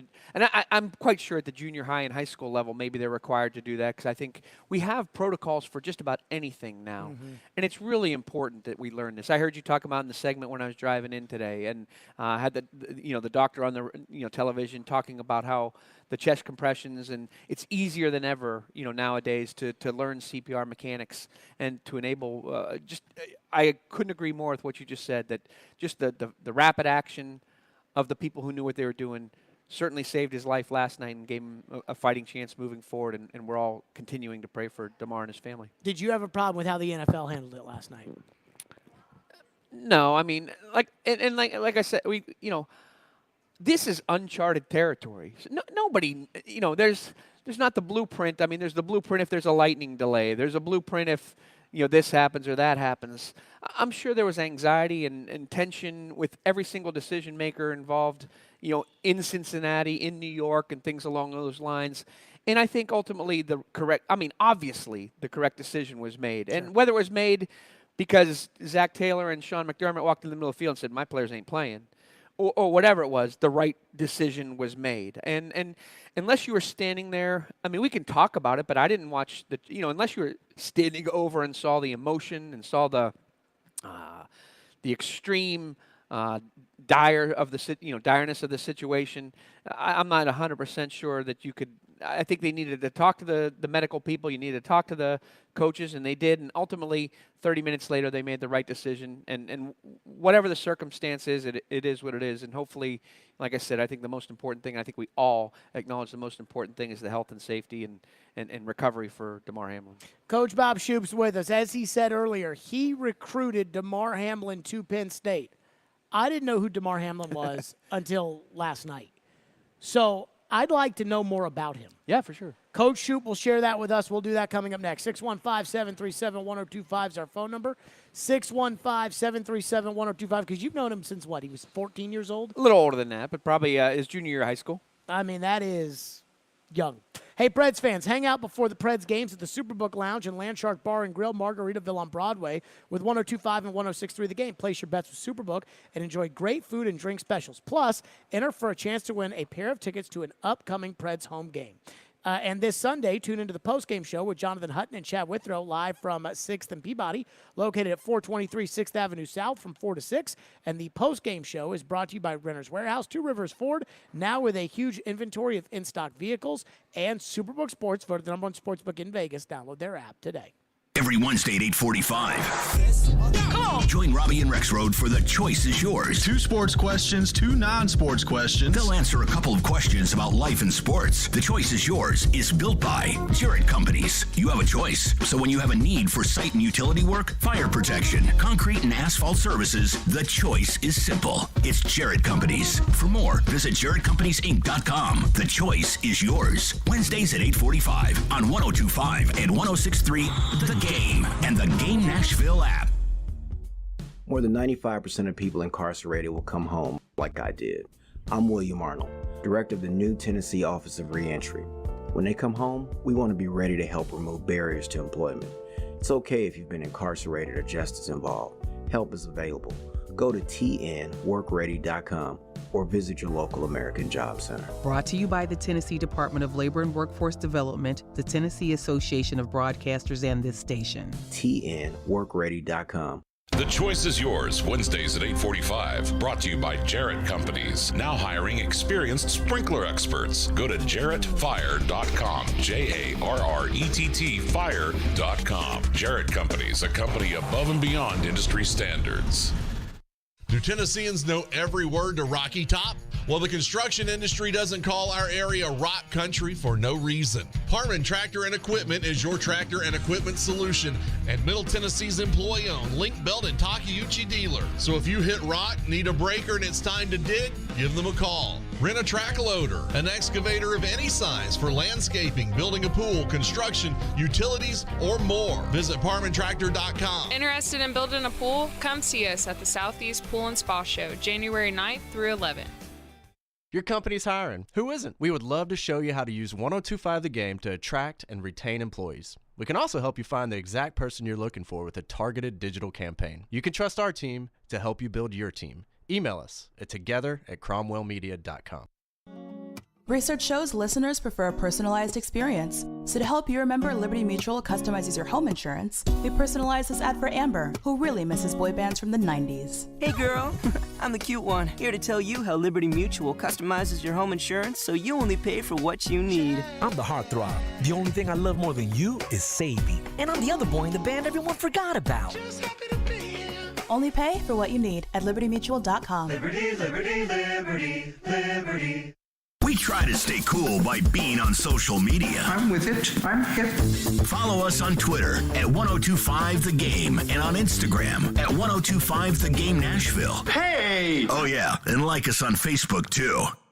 Strong opinions and a strong personality on your drive home.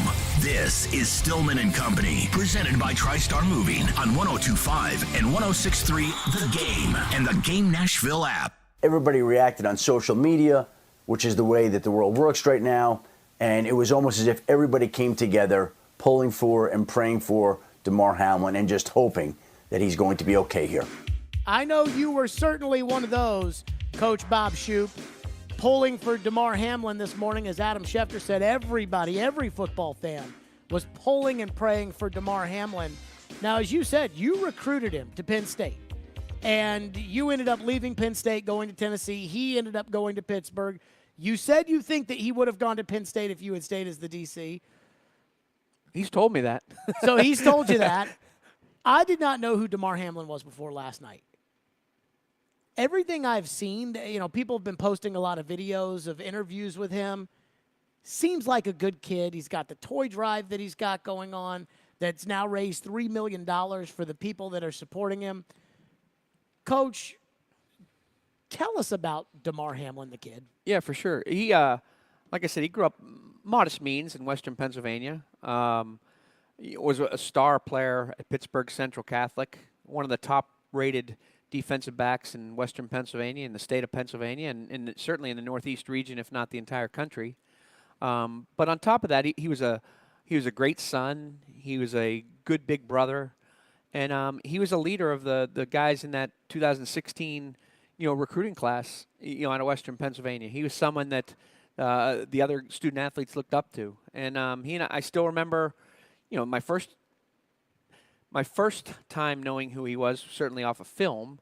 And that was right, in social media. I remember reaching out to him on social media. We developed a relationship over social media, then a relationship in person. I remember numerous times that he made the drive from Western Pennsylvania up to State College. As I shared with you, I remember sitting and having what was called a Pittsburgh sandwich, which was a steak sandwich with a certain kind of sauce on it, sitting in the Beaver Stadium press box, just looking out over, talking about two guys from Western Pennsylvania and whatnot. And I remember in December of 2015, right before we played in the Gator Bowl that year against Georgia, and right before I ended up leaving, I remember my home visit with he and his family as clear as day. And as I said, the thing that's really amazing is we say this all the time, coaching is what we do, not who we are. Well, playing football is what these guys do, not who they are. He's not just a robot out there in a football uniform. And to see although I can't say from that moment on I had a great deal to do with his development as a man, it's so impressive to see how he's grown.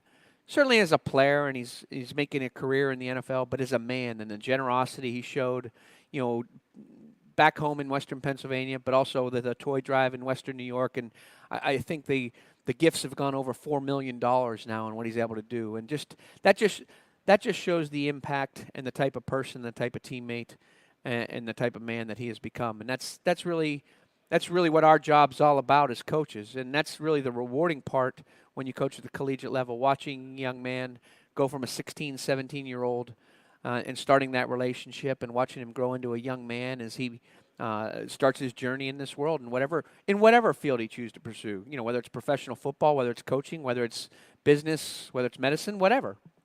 When you recruit these kids, I think there's like a certain level of risk management that goes into it. What kind of guy is he? What kind of kid is he? What are his off the field interests? Those kind of things, because you're adding him to your culture where you guys are making millions of dollars in order to win football games, and you've got to know it, just like the NFL draft is for pro players. What did you think about the kid that he was when you were recruiting him to Penn State and what he would add to the Penn State culture? I mean, the first thing when I recruit a student athlete or when we did at Penn State, I think the things that we always looked for were, integrity. Are you who you say you are all the time? And he possessed tremendous integrity. Certainly that. Passion. He was passionate. He went, he attended a private school. I got to know him as both a football player, as a person, and watched him interact with his peers in the classroom and in the halls of his high school. So here was a guy who had tremendous passion and energy for being a good young person. He had great toughness, the physical toughness to be a really, really good football player, but also the mental toughness. Here's a guy, he came from modest means. Let's not make any mistake. He didn't come from some wealthy upbringing, but he came from modest means and certainly was a very, very good student, a leader in his high school community, and certainly an outstanding football player. So, I mean, he had that mental toughness to be to resist temptation, and he was a team first guy all the way. He'd have fit into, from that perspective, from cultural perspective, he'd have fit into any program in college football. The athletic perspective, you got to make decisions on what you can get. But he is a really special person, and it doesn't surprise me in the least to see how he's developed into a very good pro football player, starting at safety for one of the top defenses in the NFL, and to the man that he is with the generosity he's shown through his foundation and toy drive and things along those lines. Just to see. It's funny, you see all the things on Twitter, and I didn't know all this before this morning, obviously, but you put on Twitter and you see the smile on his face when he's interacting with the young kids. That was my memory. That stimulated a memory for me of him. He had a very young brother, and just the interaction he had with his younger siblings, and it was just really, wow, this guy's pretty special. What do you remember? Coach Bob Shoop's with us. What do you remember in the recruiting process about his parents? Because we heard about his mom being at the stadium last night. I can only imagine what that was like, being in the crowd and the way Joe Buck told the New York Post today that he could see from the booth that they were doing chest compressions on him. And at this point now, Joe Buck's thinking about, how do we relay this information but do it appropriately and everything else? Well, I can only imagine what Demar Hamlin's mom was going through in the crowd, watching that probably, and then ultimately she rode the ambulance with him to the hospital. What do you remember about the family? Close family, good guidance from both mom and dad. There's a video going on Twitter now of him in his Buffalo Bills uniform coming off the field, obviously in pregame, where he goes over and greets his family. And that's the memory I had. I mean, it's been a while, so I don't want to sit there and make more out of it than it is. But I just remembered this being a good group of people. I remember the father coming up and talking before the games and just, dapping him up and just a normal existence. Again, we're both from similar, we're both from Western Pennsylvania, so we had that in common. I went to a public school. Demar went to the top private school in the area, and just exchanging those type of greetings and things like that. And a happy, very close family, good group of people that you would just enjoy interacting with, again, whether their son was a big-time college or pro football player, or whether he was just, whatever he was doing in whatever endeavor he had chosen to pursue. So, I mean, I don't want to put you on the spot here, but having known him, seeing all that last night, knowing who that was, because, again, for me, that was just a football player. Yeah. I didn't know who Demar Hamlin was. You're very close with Sean McDermott, and you know him as a kid. I mean, you know him as a high schooler, and there he is on the field. How did that make you feel? Yeah, it's one of those you always remember where you are when happened, whatever it is. I mean, in those moments. And I knew the game wasn't going to be played, but I kept the television on ESPN to just any update I could find. And well after the game was over, listening to Ryan Clark and listening to Scott Van Pelt talk into the late hours of the night. When I finally fell asleep, the first thing I did this morning was look on Twitter to see if there was any updates or anything along those lines. And I'm not a huge guy on Twitter, but just continued, and you see the prayers, prayer hands for Demar, and just all the things I could find just to more or less rekindle those memories. And again, I don't want to make more out of this than it is. It's been 7 years since he and I had a real relationship. But I texted Sean McDermott first thing this morning, said, thinking of you all, and he got back to me right away and said, thank you. I can only imagine what's going through his head as the person who's the face of the organization in many, many ways. And just the leader and the manager of 53 men in that locker room. And just my memory right now is just because they, seeing Diggs, seeing Tre'Davious White, seeing the reactions of the players, the tears rolling down their faces, and just some of them turning their back away when the CPR was being conducted, and just seeing Josh Allen and Joe Burrow, embrace one another. I mean, that's something that's hard to forget. I mean, and it just, again, it reminds us that football's what these guys do, not who they are, that they're human beings, that they have, families, they have lives beyond football, and they have a special gift, no question. And it just reminds us all that we're all, we're all vulnerable, no question. Somebody wants to know why you couldn't get Demar Hamlin to Tennessee. Didn't even try at that point. I mean, we didn't, we had our fill of DBs by the time I was hired at Tennessee, which was just right about this time in 2016, and we had no other scholarship DBs left. I spent most of that offseason trying to get Jonathan Kongbo, if you guys remember him. Oh, that was I actually have a theory that I'm going to say on the air. You can react to it one way or you can, whichever way you can plead the fifth if you'd like. I think, because wasn't it like kind of public about your split with Penn State? Wasn't it kind of like a big deal? Like, if I remember correctly, I remember like there was a lot of like lawyers involved in you coming to Tennessee, right? No. That was a kind of a year later. I mean, in big time college athletics now, I mean, it's what we're going through in the transfer portal and the NIL deal. When you leave one place to go to another, there's buyouts involved and things along those lines. And my buyout didn't occur for 365 days because it was one of those deals that if I left Penn State, then if within that calendar year I'd gotten a head coaching job, that I wouldn't have to pay the buyout. So I mean, it's resolved. I cheered for the Nittany Lions yesterday and was very happy that they won the Rose Bowl. I was wondering if that was why you didn't try to recruit the guys from Penn State. Oh, no. Tennessee was part of the deal of you going to Tennessee. I use that out loud. No, that had nothing to do with anything. And like I said, I have no I appreciate the opportunity James Franklin gave me at Vanderbilt and gave me at Penn State. I just had an opportunity to come back to Tennessee, and at that time it was the right thing for me and my family. And you make decisions in this profession, with the information you have at hand, and sometimes they work and sometimes they don't, and it is what it is. Coach Bob Shoop's with us. Coming up next, I'm going to ask you a question about the NFL and the Bills and Demar Hamlin that I don't even have an idea of the answer to. We'll get to that coming up next. Coach Shoop is with us. Let me tell you about Hiller Plumbing, Heating, Cooling, and Electrical. That's right. Those are my guys. This month, when you buy something you need for your home, Hiller will give you something you want. Pick your prize. Get a free 55-inch television, Apple iPad, Solo Stove, or Nintendo Switch when you purchase a new, that's right, new, not used, but brand spanking new, whole home generator or select new HVAC systems. Or get a free 55-inch TV, Nintendo Switch, or Solo Stove when you upgrade to a new tankless water heater. There is no better time to take care of the necessary home replacements.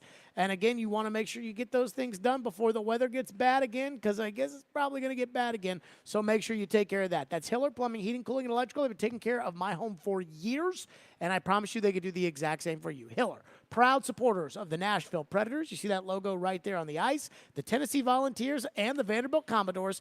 That's Hiller. Call the Happy Face Truck today. This is Mikhail Kralin, and this is Nashville. The rebound shoveled in by Mikhail Kralin, and the Predators have tied it up on the power play. This is the flagship of the Nashville Predators Radio Network. ESPN 1025, The Game. Hey, it's Chase McCabe, and every season is screwball season in my house. No matter the time of year, that rich, smooth taste just hits the spot. Y'all know Screwball. It's made with real whiskey, peanuts, and peanut butter, and it's just flat out delicious. It's my favorite. However you take it, as a shot, in an espresso martini, or a peanut butter old-fashioned, make it a Screwball peanut butter whiskey. Enjoy responsibly. Copyright 2022 Screwball Spirits, LLC, San Diego, California. Whiskey with natural flavors, 35% alcohol by volume. Hey, it's Jared from my official sportsbook app, the FanDuel Sportsbook app. One of the things I love about betting the NFL is you can always find new players or game props that you like. And what's cool about FanDuel Sportsbook is you can combine these props with other bets from the same game to score an even bigger payout. Perfect for this weekend's games. It's going to be a tough call on the Titans and the Jags, but I do feel like we'll see a lot of Derrick Henry. In spite of the fumbles, he ran for a lot of yards on him the first time. FanDuel Sportsbook's easy to use, easy to register, easy to deposit, and easy to find your bet. And you've got fast withdrawals, so when you win, FanDuel pays you your winnings quickly. There's no feeling like nailing a same-game parlay, so lock in your bet today on the FanDuel Sportsbook. New to FanDuel, sign up with the promo code JGM for your no-sweat first bet up to $1,000. That's promo code JGM, and make every moment more with FanDuel, an official sportsbook partner of the NFL. 21 and older and present in Tennessee. First online real money wager only. $10 first deposit required. Bonus issues non-withdrawable free bets that expire 14 days after receipt. Restrictions apply. See terms at sportsbook.fanduel.com. Gambling problem? Call the Tennessee Red Line at 1-800-889-9789.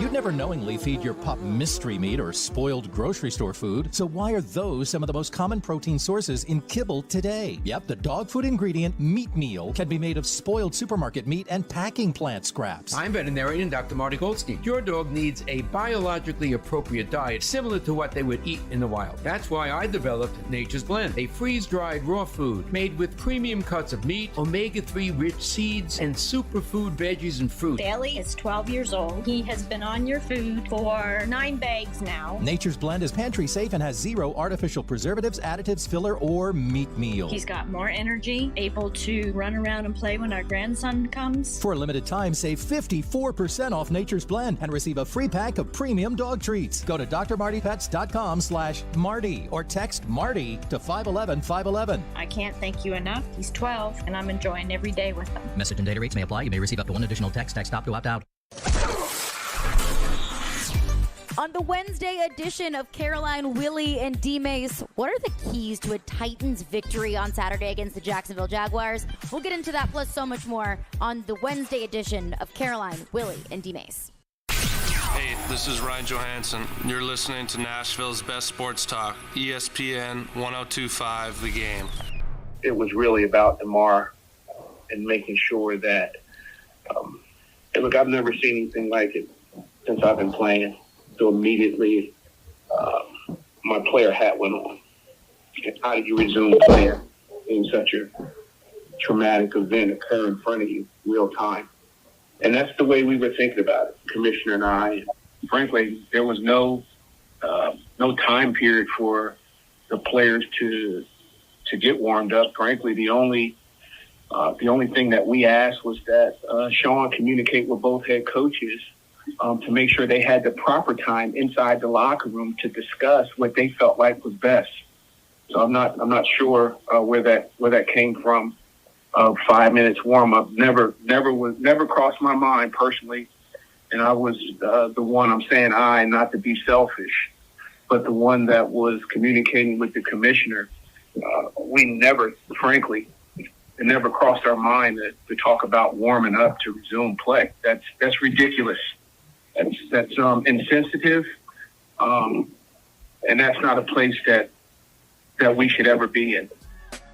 That was Troy Vincent, the vice president of the NFL, saying, I don't know where this 5 minutes warm-up, I don't know where that came from, even though Joe Buck said on the broadcast that they're going to have 5 minutes to warm up and get out there, and then you could see the players, Coach Shoop, out there on the field. And I knew that they were not going to be able to play that game. Just looking at Joe Burrow and Josh Allen and Sean McDermott and so on and so forth. But now I think the bigger question is, where does the NFL go from here? Now, I heard Mike Vrabel today, he has a press conference because they play Saturday. And they're basically playing a playoff game Saturday. And every single player on his team saw what happened last night. And personally, the idea of caring about the NFL right now is not high on my list when I know that a player almost died on the field yesterday. But I also know the NFL is a business. The only thing the NFL has said is that as of right now, no changes to the Week 18 schedule. The Bills and the Bengals will not play this week to make up this game. I don't know how the Buffalo team's going to play going forward. We don't even know about the PTSD that a guy like T. Higgins may have and the Bengal players may have after this. So I'm asking you a question that I have no idea the answer to, which is, where does the NFL go from here? As I said, we're in uncharted territory, and when it's the Monday night game following the Rose Bowl that was pushed to be the game, two of the best teams, two of the best quarterbacks in the NFL going at it.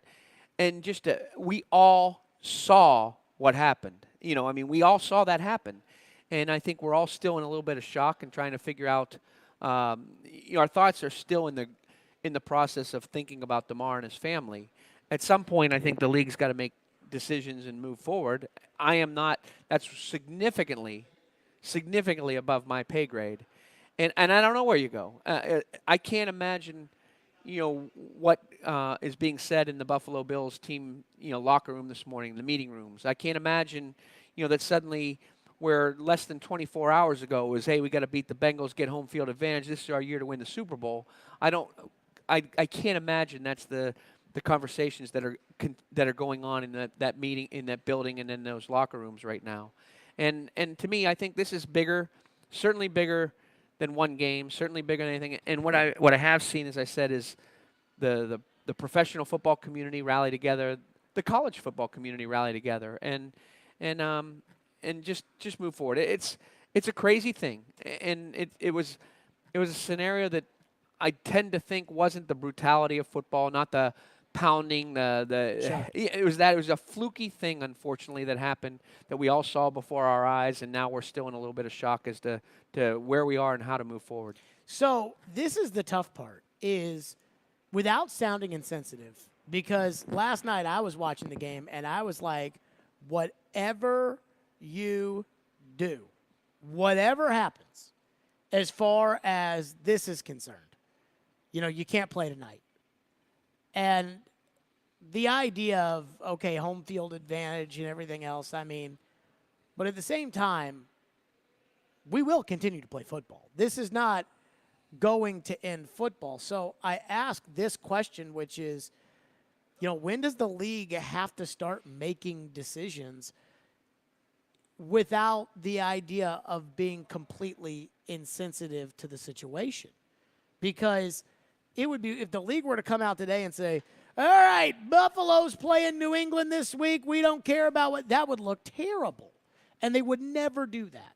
But at the same time, we're right up against it for the start of the playoffs. And this does matter as far as home field is concerned. If they call it a tie and Kansas City wins, then Kansas City gets home field. If the Bengals forfeit, then Buffalo gets a win. Then if Buffalo wins, they get home field. And I don't know how we, play the playoffs and the Super Bowl and everything. I don't know how, at what point the NFL has to say, okay, we have to start planning, what's going on here. And God forbid something else happens to him. Then how is the league going to proceed forward, and how are the Bills going to proceed forward? As I said, I guess I think of it like you asked if I observe the coaches or when I watch the game, what am I thinking about during that? I watched how Sean McDermott handled his team, and I watched how Zach Taylor handled his team, and I've heard some of the comments made, by everybody. I think you're right. the league, in conjunction probably with the Buffalo Bills and the Hamlin family in some way, shape, or form, needs to come to some type of decision at some point. You know, I in 35 years of coaching and 56 years of life, I don't remember a 3-month span like this where 3 University of Virginia players are tragically shot and killed, and they end up, you know, not playing their final 2 games. Obviously, they're the appropriate decision. A beloved head football coach, you know, after their last game in the Egg Bowl, which is one of the top, you know, rivalries in all of college football, between that and between their bowl game, you know, ends up passing suddenly, you know, because of a heart attack. And now this. And each situation is different. Each situation is unique. There's not a blueprint. There's not a protocol for this. And it's going to take really, you know, high-level people to make these type of decisions as to what's the appropriate thing to move forward, both for the Buffalo Bills franchise and for the league in general. What do you think about the players on the other teams that weren't involved in the game yesterday who saw it? And just like you put yourself in the shoes of a coach, they probably put themselves in the shoes of the players. Well, it's like I said before. I mean, I watch the NFL, and I know a coach or a player on most every team. Well, the NFL in and of itself is a family. There's 32 different franchises. I acknowledge that, but I think you sense when you look at Twitter today and you look at social media, the love that the players and the respect that the players have for one another.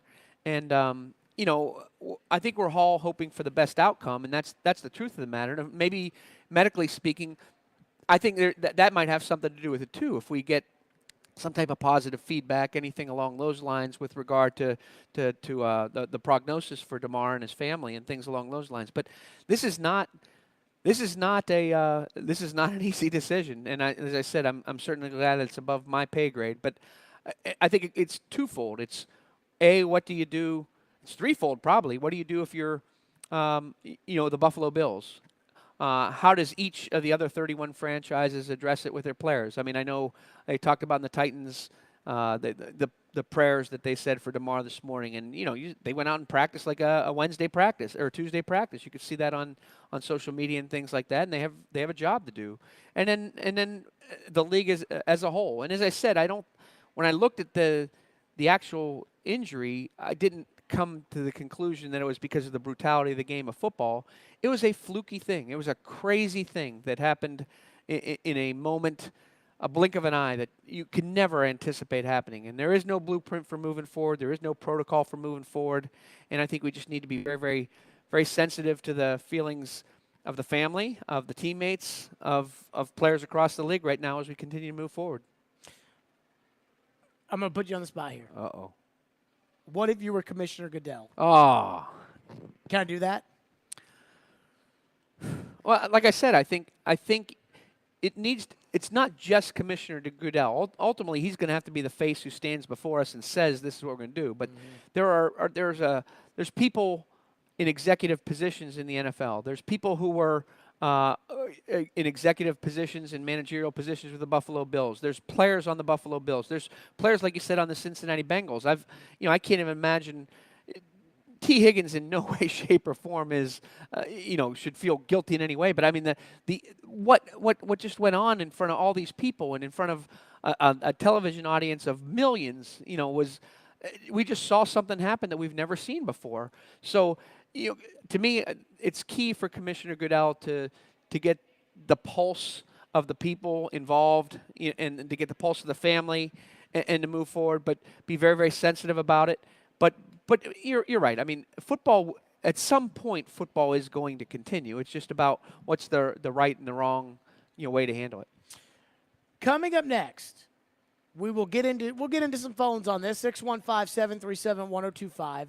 615-737-1025. Coach Shoop is with us. Stillman and Company, 1025-1063 The Game. Plus, what one of the doctors is saying about the next step for Demar Hamlin. We'll get to that as well. Stillman and Company, 1025-1063 The Game. 185! Every team needs a quarterback. 185! That's why we have Hasselbeck, bootleg, rollout, toss, touchdown! Tim. ESPN NFL analyst Tim Hasselbeck gives his expertise on all things NFL. How that team is built, I think there's a lot to like about them. Every Tuesday at noon, Tim with Caroline, Willie, and D-Mace. Presented by Red Spirit and Wine in Bellevue on 102.5 and 106.3 The Game and the Game Nashville app. Happy New Year and Happy New You from Houston Clinic Orthopedics, conveniently located where you live and work, with various locations in and around the Nashville area. Houston's physicians specialize in spine, joint replacement, knee, hip, upper extremity, and many other orthopedic conditions. At Houston Clinic Orthopedics, they strictly adhere to all CDC guidelines for the patient's and staff safety. To experience world-class orthopedic care and see a list of all Houston physicians and specialties, visit their website at tn.houston.com and book your appointment online today. Want to kick off the new year without any credit card debt? If that sounds good to you, you can do it with Loan Pronto's Express Equity Line of Credit. Wipe out all those credit card bills right now. Hey, Willie Donick here. Rates are down, and it's a great move to get on more solid financial footing for the new year. You don't have to do a full home refi. You can tap a portion of the equity you have and enjoy a rate that's a whole lot less than what the banks charge on credit cards. With Loan Pronto's Express Equity Credit Line, you can close in 7 to 10 days. You can access up to 95% of your home's equity. Use that money to pay off those high-interest credit card loans of any type. Credit cards, personal loans, car loans, whatever. Consolidate everything into one easy payment. Even if you did a whole total refi last year, you can tap the equity with this fast, easy program and keep your main loan intact. Call Loan Pronto, 615-499-5780. That's 615-499-5780, or go to loanpronto.com. Equal housing lender, NMLS 166-1781, subject to lender approval. Jared Stillman. Football season, and then football season becomes hockey season, and then it becomes draft season, and then it becomes hockey playoff season. And company. Maybe this is something to just get people a little bit interested. It's a matter of not having too many chefs in the kitchen. Catch Stillman and Company on your drive home. Weekday afternoons from 2 to 6 on Nashville's best sports talk. ESPN. 102.5 The Game and The Game Nashville app. And I can spot it from a mile away. Watch live on YouTube, Twitch, and Periscope. Prescription products require an online consultation with a healthcare provider who will determine if a prescription is appropriate. Restrictions apply. See website for full details and important safety information. This message is for the guy who isn't perfect in the bedroom, but who is. Maybe the issue's getting it up, or keeping it up, or maybe it's finishing too soon. If any of these issues sound familiar to you, don't sweat it. HIMS can help by providing access to effective, affordable treatments for ED and other men's issues. Go to 4hims.com for a free online assessment. And if appropriate, a licensed medical provider will prescribe the treatment best for you, all from the comfort of your home. And the medication is shipped free to your door in discreet packaging. Plus, HIMS gives you unlimited follow-up visits with medical providers. Look, no one's perfect in the bedroom every time, but with HIMS, you can get a lot closer than before. And chances are, your partner will agree. To start your free assessment today, go to 4hims.com/perfect. That's 4hims.com/perfect for your free assessment. FORHIMS.com/PERFECT. A show that lives and breathes sports. Focus in, focus in, focus in. From the SEC. Credit to the Alabamas, the Georgias, and the Ohio States of the world. To the Preds. They've been in a lot of really tight games, but they're not winning enough of them. To the Titans. He's talking about what this franchise has built over the years. Caroline, Willie, and D-Mace. What is this? Check it out. Weekdays from 11 to 2 on 102.5 and 106.3 The Game and the Game Nashville app. You're listening to Stillman and Company, presented by TriStar Moving on 102.5 and 106.3 The Game and the Game Nashville app. To whatever degree you can answer this, what are the primary concerns going forward? I mean, really brain function. So the brain is exquisitely sensitive to oxygen. And during a cardiac arrest, obviously oxygen is not getting to the brain well. So urgent CPR can help provide that. And then as soon as a breathing tube is put in, obviously they're going to be able to deliver oxygen well. So the next coming days will be about his brain, his end organs. They will probably focus on trying to regulate his temperature, his electrolytes, looking at his kidney function, his liver function. Some institutions will cool patients who have had a cardiac arrest in order to drop the temperature and allow for better brain recovery. But the brain recovery can be slow. But sometimes we can be very surprised and it can be fast. So at this point, I think he's probably receiving excellent care, following all the guidelines, and hopefully he will have a swift recovery with intact neurologic function. That was Dr. Jennifer Haidt, the cardiologist at Columbia University Medical Center. Coach Bob Shoop, you coached at Columbia University. And I do hear that. And basically what I hear is you just got to give it time. And I think that's got to be a frustrating place to be in as a coach or as a teammate of Demar Hamlin's, or even as a fan who watched last night, that's got to be a tough spot to be in, to not know right now if he's going to be better. I can't even imagine. I can't put myself in that situation. And you trust the professionals. And we watched, like you said, you watched the people at the stadium, the first responders, the EMTs, the medical staffs from both teams and independent medical staff spring into action with, cold, calculated, just they did their job, and they saved the guy's life. They put him in a situation now. They got him the best help they could, and they've got him in a hospital. They've got him stabilized to a certain extent, and now it's just continuing to test, continuing to monitor, and what we can do is continue to pray. Let's go to your phone, 615-737-1025. Our phone lines are driven by WilsonCountyHunter.com. David is up next. Thank you for waiting. Go ahead, David. Yes, Jared. I tuned in about 45 minutes ago, and the first thing I heard was you bashing the NFL, calling them liars and things like that. And the interview with Coach was great. Everything I've heard about the whole situation has been almost speaking in reverent tones, because it is more about people than it is about players. It's more about people than it is about the league. And I know you get paid for stirring things up, but I would just like you to maybe show a little more grace when it comes to the NFL in this case. I mean, I have uncharted territory. Look, for I would say this about the league. Good call, David. I would say this about the league. I don't have a problem with the way the league handled it last night. I mean, I'm sitting there watching TV, and I see Josh Allen and Joe Burrow's faces. I mean, to me, it was watching Joe Burrow warm up that I was like, they can't play this game. I mean, I already thought they couldn't play the game, but when I saw Joe Burrow, you've coached against Joe Burrow, so you know how unflappable he is. And to see his eyes, I mean, there was no way that guy could go out there and play football. And then they show Josh Allen on the bench, and there's no way he could play football. And there's Sean McDermott, there's no way he could coach football. That I don't have a problem with. The fact that the NFL's never been through something like this. The guys that have really the final say of the NFL are in New York or wherever they are at this given time, and they're talking, back to the people and they've never been through that. I have no problem with that.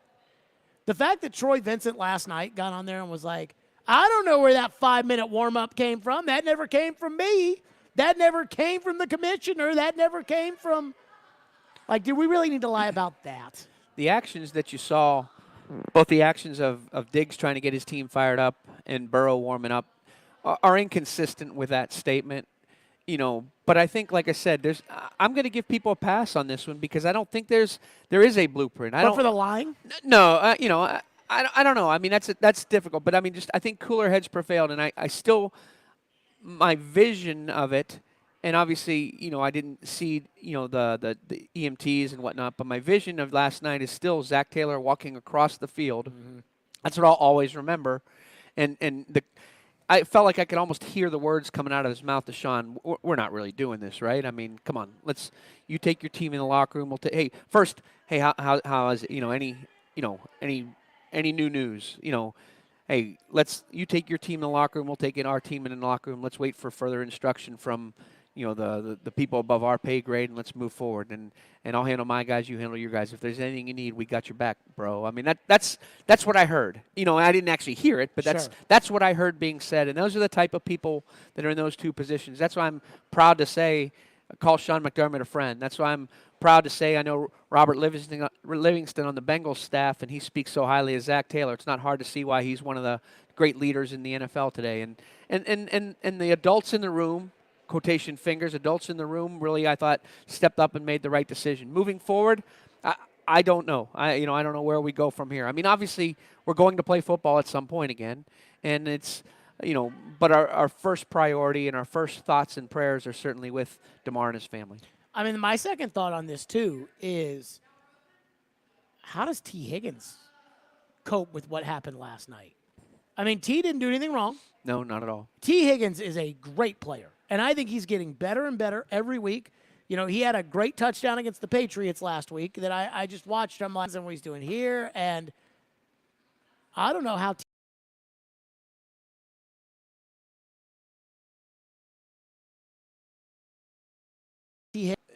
No question. I mean, these are moments in your life that not just impact you for a week or a season, but for the rest of your life. I mean, I didn't see it with my own eyes, but they said in the tunnel after the game, he embraced his mother and they walked out together.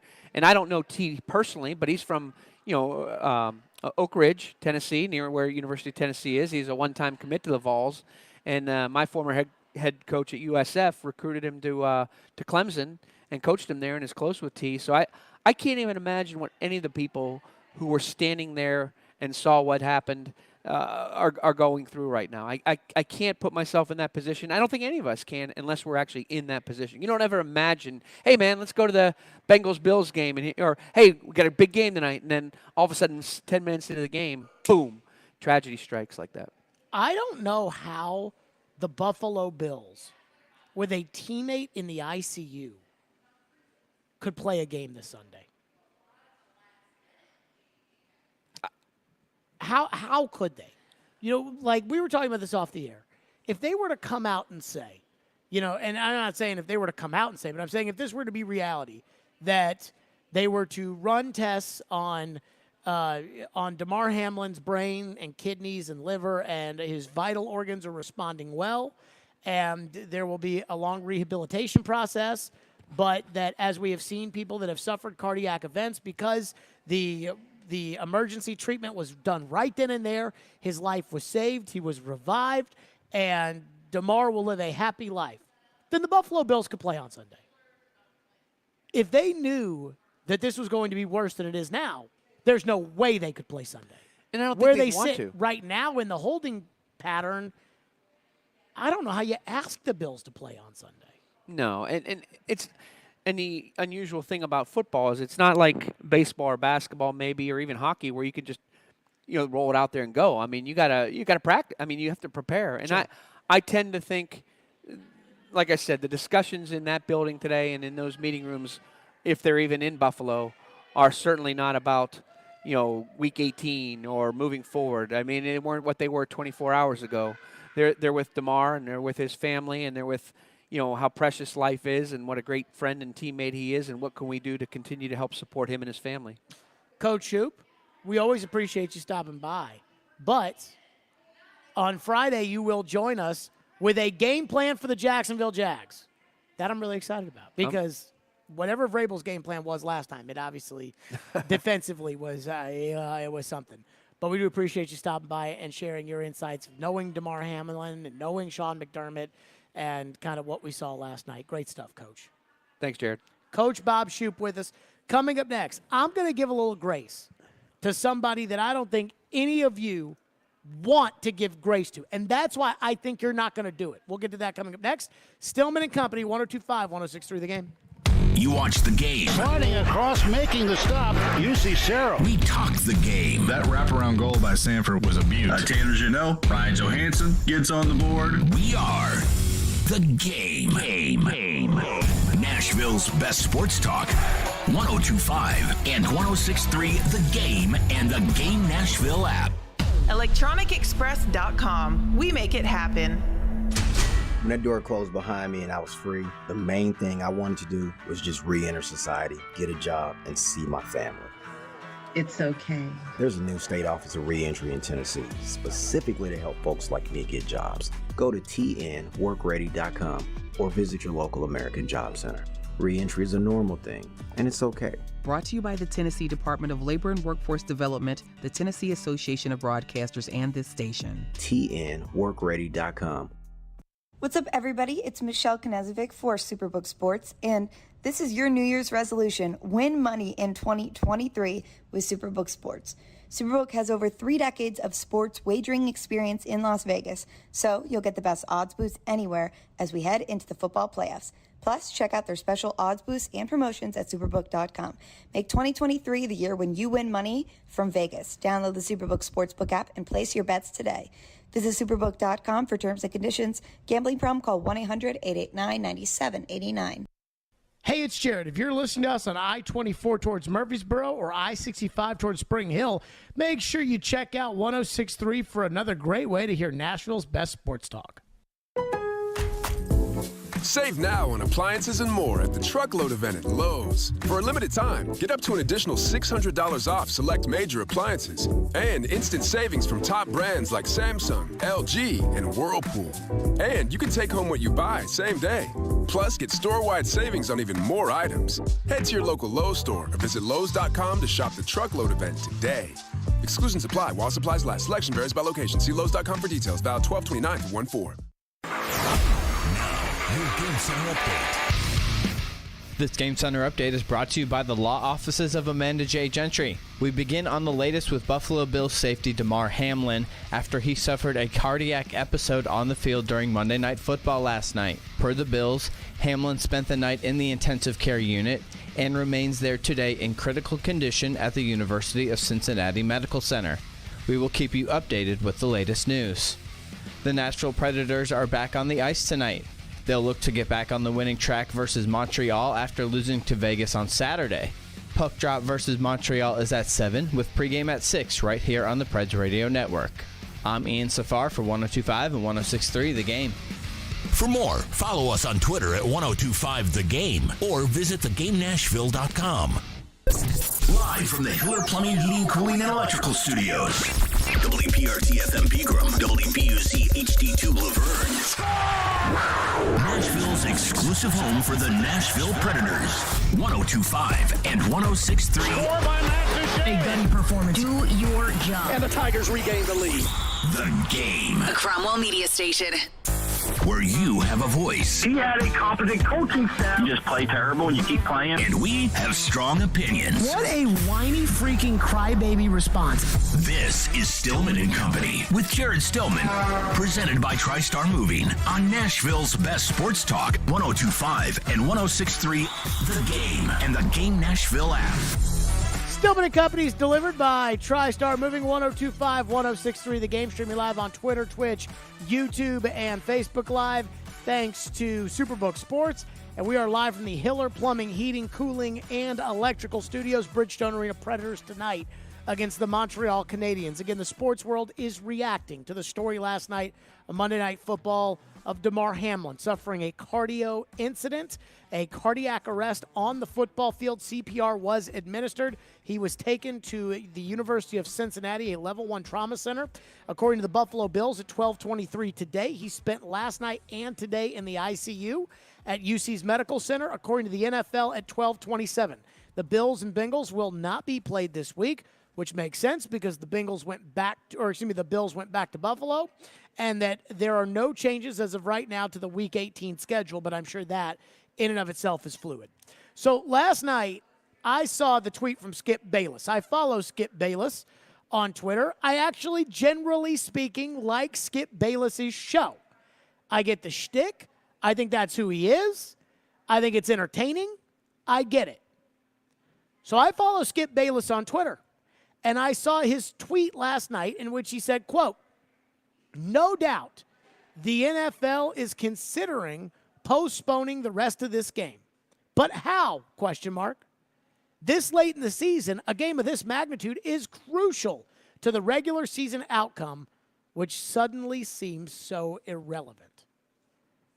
Now, I understand what Skip Bayless is saying, because I'm not going to lie.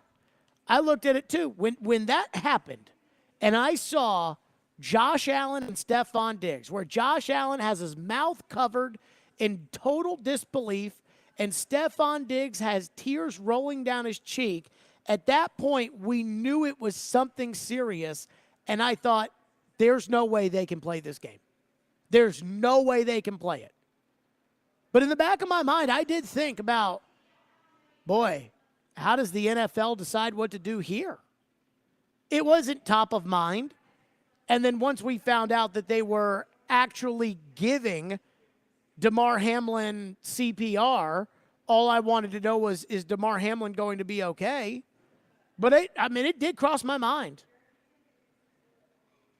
But boy, everybody got worked up with Skip Bayless. So much so that Skip Bayless went on his show today and he apologized about his tweet saying, quote, "Nothing is more important than that young man's health. That was the point of my last tweet. I'm sorry that it was misunderstood, but his health is all that matters."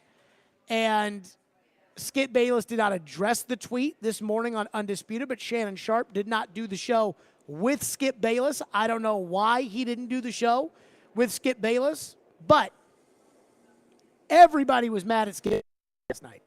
And everybody's mad at Skip Bayless today. And the way I view it is this is who Skip Bayless kind of is, but not in the way that you all think that this is the way Skip Bayless is. Skip Bayless is wired completely different than anybody you've probably ever met. There is an expose on him in the Washington Post that was done a couple of years ago where it talks about Skip Bayless's workout routine, and it talks about his commitment to covering his teams and covering sports and doing his show. That is his life. Skip Bayless in that Washington Post article is quoted as telling his wife Ernestine on their first date, "You will never be more important to me than my job." And you would think that and think, wow, does that guy have a soul? Telling his future wife, "You will never be more important to me than my job." Skip Bayless said in that same thing, he doesn't have kids because his calling in life is covering sports. You all think, and I think a lot of times this is because you want to believe this, that Skip Bayless goes against the grain just to get a reaction, that it's all for ratings, it's all shtick, and I don't think that's true. I think Skip Bayless thinks the things he thinks. I think his brain is wired a little funkily, and that's why Skip Bayless thinks the things he thinks. But I think that that is what Skip Bayless believes. And I will defend him in that regard because I think a lot of you all say those things about me. About, oh, Jared Stillman just says all these things to get a reaction. Ask Caroline. Ask anybody. The things that I say on this program are the things I think. Which takes me back to Skip's tweet last night. Again, knowing that Skip Bayless, unlike you all, that probably prioritize your spouse over your job, or unlike you all that either have kids or want to have kids or plan on having kids, Skip is so committed to the take that he can't do those things. And Skip wondered, when seeing what was going on in the field, how are they going to play this game? And immediately, because his brain is wired differently, Skip Bayless went to, oh my God, this game is for home field advantage in the AFC. What are we going to do? And then said at the end, which seems so irrelevant right now, and people act like Skip didn't tweet that. He did. Skip Bayless is telling you, home field advantage in the AFC, which seemed like it was everything, seems so irrelevant right now. And he's right, because it was irrelevant at that point. And yet people were going nuts yesterday about it. I mean, just according to this CNN article that I pulled up on the Skip Bayless thing, Jacob Hester, former NFL player, told Bayless to read the room and have a heart. Vikings cornerback Patrick Peterson, former NFL player Darrelle Revis, and NBA analyst Kendrick Perkins, among many others, also criticized Bayless. And sometimes I think it's just because people already don't like Skip Bayless that they've decided, oh, what he said was so bad and he should be fired, and I hope Fox cuts him out.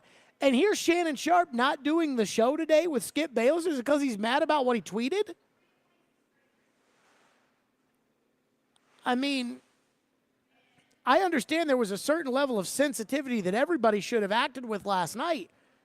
But it's not like we know what the boundaries are of a situation that is so unprecedented that we've never seen before.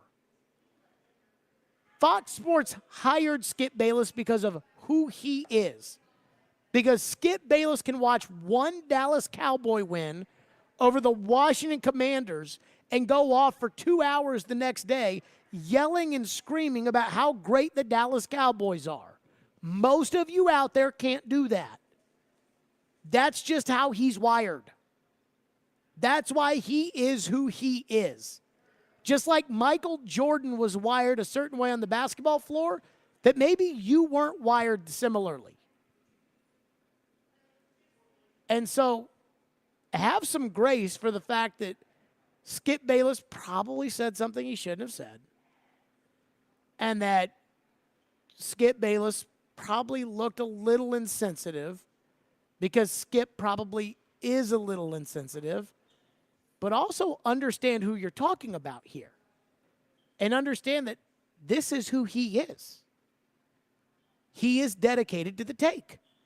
His entire life revolves around sports and his sports takes and getting them out there for people to consume. And he's really good at it. I laugh at this idea of people that were saying, oh, Shannon Sharp didn't do the show today with Skip Bayless and that Shannon Sharp should ditch Skip Bayless. I know Shannon Sharp won 3 Super Bowls. I know Shannon Sharp's in the Hall of Fame, and I know Shannon Sharp was a great player. But I also remember Shannon Sharp when he was on CBS, and I remember when CBS dumped Shannon Sharp from the pregame shows. And I remember that there were a couple years where nobody was calling for old Shannon. All of a sudden, Skip Bayless goes to Fox. He can't take Stephen A. Smith with him. He brings in Shannon Sharp, and now everybody's talking about Shannon Sharp said this and Shannon Sharp said that. But Skip is the star of that show. I think Skip Bayless is weird. I mean, I'm pretty dedicated to my show, and I feel like I operate at a high level, and I care about the take, and I have this unbelievable pent-up desire to let you all know how I feel. I do. I cannot tell you how much fun it is every day after the Titans or the Predators do something really good or really bad to be able to come on and know that I've got a huge audience that wants to hear my take on it. I feel incredibly grateful for that. So I can empathize with how Skip Bayless feels about his takes. But, man, everybody was ready to throw him under the bus yesterday, and I think that's just because that's what you all wanted to do. Because I didn't think what he said was as terrible as everybody was making it out to be. And I'm going to defend him for that. Even though that's not how I felt last night. How I felt last night, and you can go see it on my Twitter, how I felt was, stop the game. We cannot play this game. Not when I looked at Joe Burrow's eyes and I saw the most unflappable quarterback in the NFL having a hard time trying to keep it together while he warmed up. But just because my take was different than Skip's doesn't mean that he should be fired over it or that he's a bad person because of it. And yet that's how I feel like a lot of people wanted to make this out to be. And I didn't think that was fair. And to be fair with you, I think I appreciate the fact that Skip Bayless is as dedicated to what he does as he is, even if I think he's kind of a loon. Because the number one thing I hate, and I think we see this in politics a lot, are people that just fake it for the cameras. That I don't like. And so that's who he is. And people that wanted Skip Bayless run out because of that, I don't think that's fair.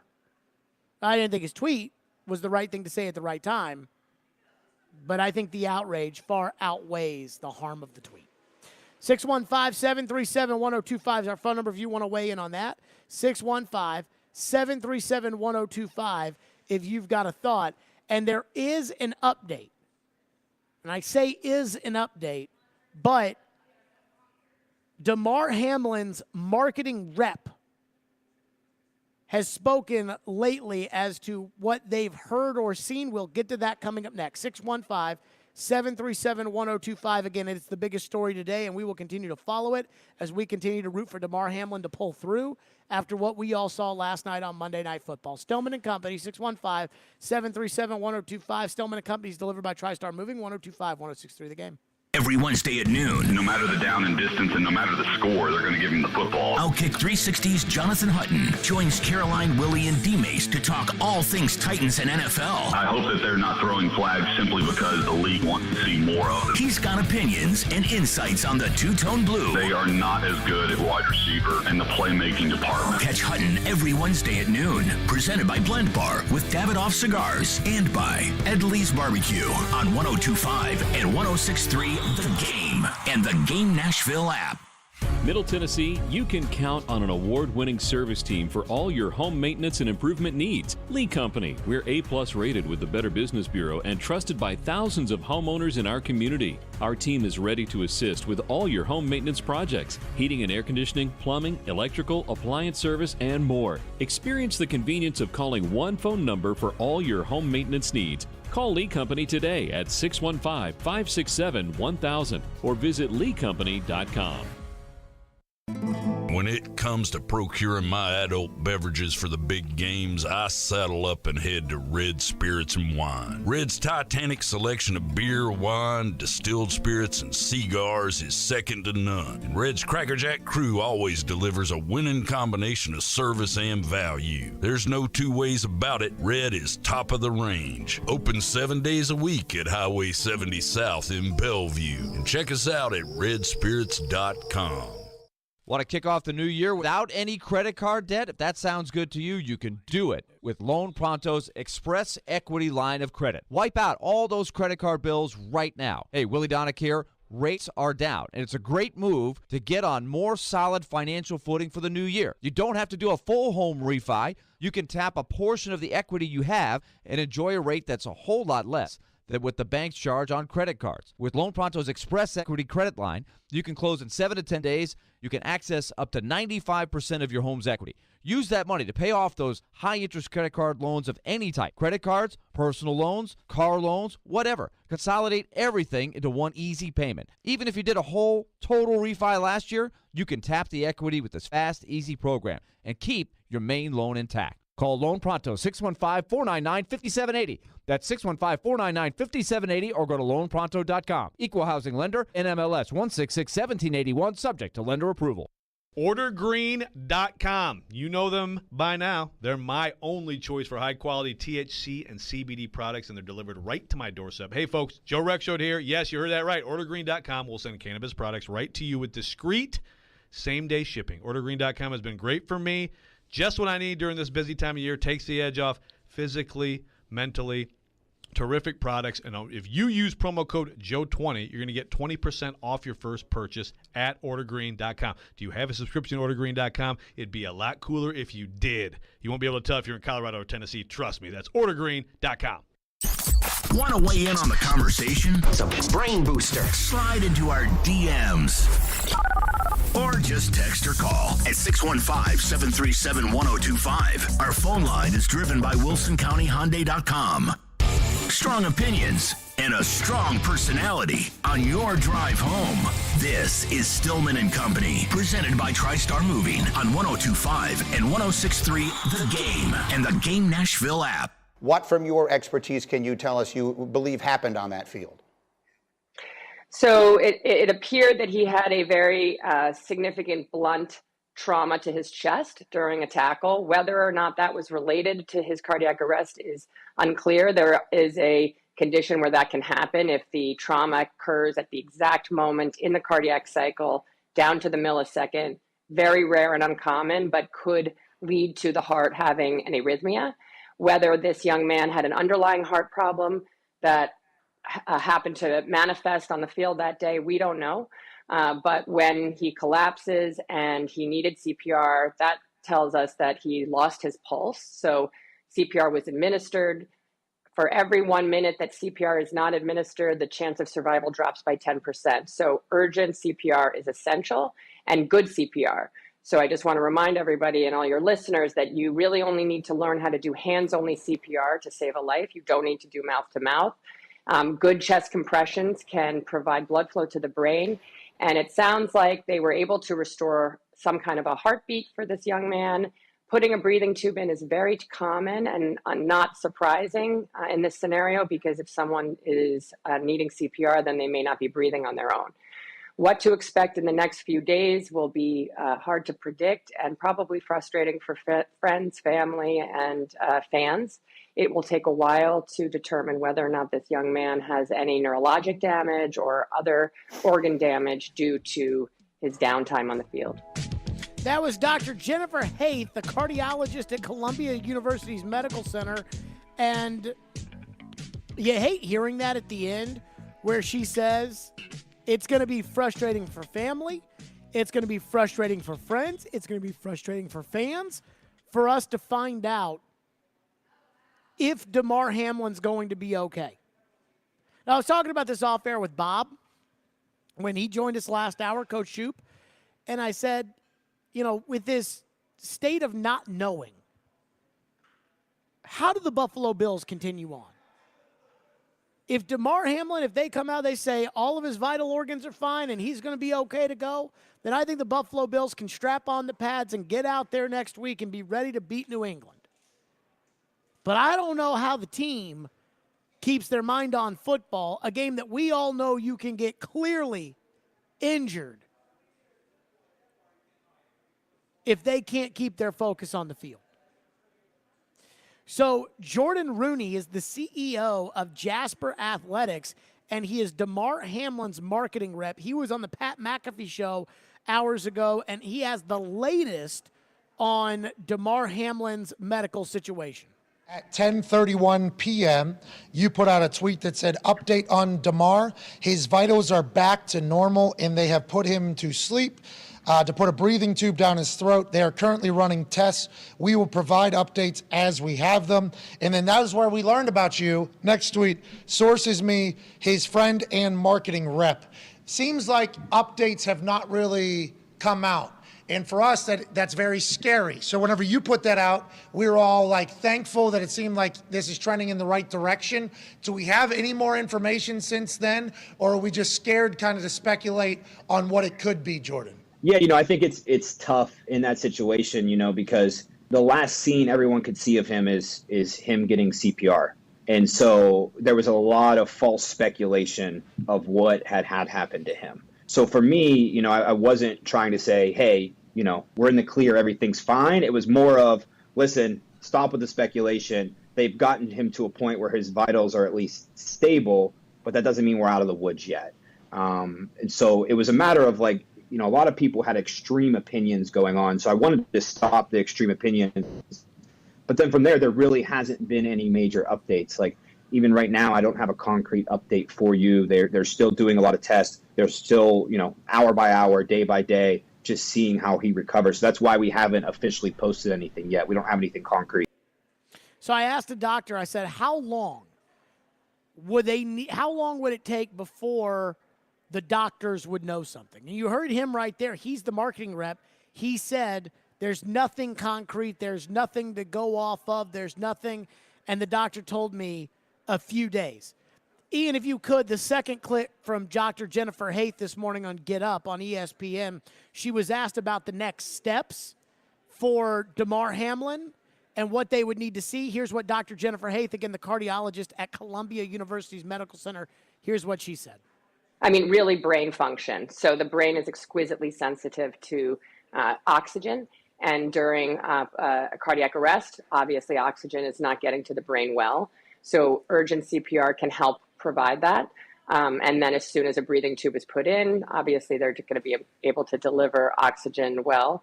The next coming days will be about his brain, his end organs. They will probably focus on trying to regulate his temperature, his electrolytes, looking at his kidney function, his liver function. Some institutions will cool patients who have had a cardiac arrest in order to drop the temperature and allow for better brain recovery. But the brain recovery can be slow, but sometimes we can be very surprised and it can be fast. So at this point, I think he's probably receiving excellent care, following all the guidelines, and hopefully he will have a swift recovery with intact neurologic function. And I think we're all rooting for that. But I asked the doctor, I said, how long would it be before they need to see brain function? And the doctor said to me, a few days. So this could be not just a figure it out today or tomorrow, but this could be a process which could take probably the majority of the week. And I don't know where the NFL goes from there. I don't know if you're the NFL, how they do this.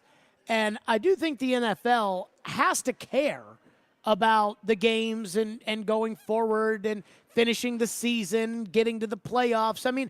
As much as we want to say it's not about the sports, deep down inside, we all know that at some point they're going to play football again. And I just don't know how the NFL manages this when it is so up in the air. But that's the latest update right now, which is it's probably going to be a few days. And the doctors want to see how his kidneys react, how his brain function reacts, how his liver reacts, his other organs, the kind of the inside baseball as to what happens with that. That's what they're waiting for. And I know how anxious those Bills players were last night. We all saw it on TV. I mean, we saw Stephon Diggs get out of a ride share at the hospital and try to go into the hospital. And I don't know how those Buffalo Bill players are going to be able to wait all week and go out to practice tomorrow and get ready for the Patriots and keep that on top of their mind and defend themselves as they play on Sunday, knowing that they want to see if there's brain function and what's going to happen with his kidneys and his liver, and is Demar Hamlin going to be okay? I did tweet this out earlier, and I really believe this, which is the one thing that would be incredibly special is I hear Bob Shoop said that it's over $4 million now in donations to Demar Hamlin's charity. Wakes up in the hospital, finds out what happens, which would be very scary for him, but wakes up, finds out what happens, and then is told, hey, they've raised $5 million for your charities because so many people are out there thinking about you. I think that would be pretty cool and pretty special. 615-737-1025 is our phone number, 615-737-1025. Trevor Matich, he will join us next. He played in the league. He's covered the league. He's played college football at a high level, won a national title. He's covered college football for forever. What he saw last night and where he thinks this is headed. We'll get to that coming up next. Stillman and Company, 102.5, 106.3 The Game. ESPN Titans NFL Nation reporter Teron Davenport brings knowledge. 3 touchdowns. He was processing, getting rid of the ball quickly. Passion. Make no mistake about it. He absolutely has to hit the ground running. And expertise on the two-tone blue and the NFL. Join TD every Monday at 11, Thursdays at 3, and Friday morning at 8 for all the latest on your favorite team. Teron Davenport is presented by Craneworks on 102.5 and 106.3 The Game and the Game Nashville app. Your company's hiring. Who isn't? We would love to show you how to use 102.5 The Game to attract and retain employees. We can also help you find the exact person you're looking for with a targeted digital campaign. You can trust our team to help you build your team. Email us at together@cromwellmedia.com. Ring in the new year with Electronic Express. Come into any of our convenient locations for the guaranteed lowest prices on all of your favorite brands like Samsung, LG, Apple, KitchenAid, and more. Electronic Express has huge savings in every department. 4K TVs, computers, appliances, housewares, gaming, and more. Save up to 40% with up to 36 months free financing. Shop in-store or online and get free express delivery on most items. Electronic Express. We make it happen. Prescription products require an online consultation with a healthcare provider who will determine if a prescription is appropriate. Restrictions apply. See website for full details and important safety information. This message is for the guy who isn't perfect in the bedroom, but who is. Maybe the issue's getting it up, or keeping it up, or maybe it's finishing too soon. If any of these issues sound familiar to you, don't sweat it. HIMS can help by providing access to effective, affordable treatments for ED and other men's issues. Go to 4hims.com for a free online assessment. And if appropriate, a licensed medical provider will prescribe the treatment best for you, all from the comfort of your home. And the medication is shipped free to your door in discreet packaging. Plus, HIMS gives you unlimited follow-up visits with medical providers. Look, no one's perfect in the bedroom every time, but with HIMS, you can get a lot closer than before. And chances are, your partner will agree. To start your free assessment today, go to 4hims.com/perfect. That's 4hims.com/perfect for your free assessment. forhims.com/perfect. The Game text line is driven by Wilson County Hyundai. Online at wilsoncountyhyundai.com. Be a part of the conversation. Call or text the Game at 615-737-1025. What if I told you, in Iran, women are banned from going to soccer games? Mom, take the ball. For 43 years, Iranian women have fought back. Police pushed us. Troops. This is their story. The joy was forbidden. What is the meaning of that? That is how they control you. I'm Shimol Yai. Listen to the new 30 for 30 podcast, Pink Card. Available now. It's a new year and a new game. Robbie and Rex Road from 6 to 9. I don't know whether to be proud of you or to tell you to leave the room. Both would be appropriate. Chase and Michelle from 9 to 11. Did you look at what the other teams were doing? That's a player I want to keep an eye on. Caroline, Willie, and D-Mace from 11 to 2. You're the best running back in the league. That's one you really need to win. This is the way we were built. And Stillman and Company with Jared Stillman from 2 to 6. Really the greatest player in the history of the team. It's your new weekday lineup now on 102.5 and 106.3 The Game and the Game Nashville app. Hey, Smashville, this is Sean Henry. You're listening to Nashville's best sports talk, ESPN 102.5 The Game. Stillman and Company, the Buffalo Bills, 4 hours ago released an update on Demar Hamlin, saying that he spent last night in the ICU at the University of Cincinnati Medical Center and is currently in the University of Cincinnati Medical Center. The NFL released an update at 12:27 saying that the Bills and the Bengals will not be played this week. It will not be made up. And as of now, no changes to the Week 18 schedule, but as we know, that could very well be fluid. Walt Wells, the head coach at Eastern Kentucky, who suffered a cardiac event, had to miss the early part of the season.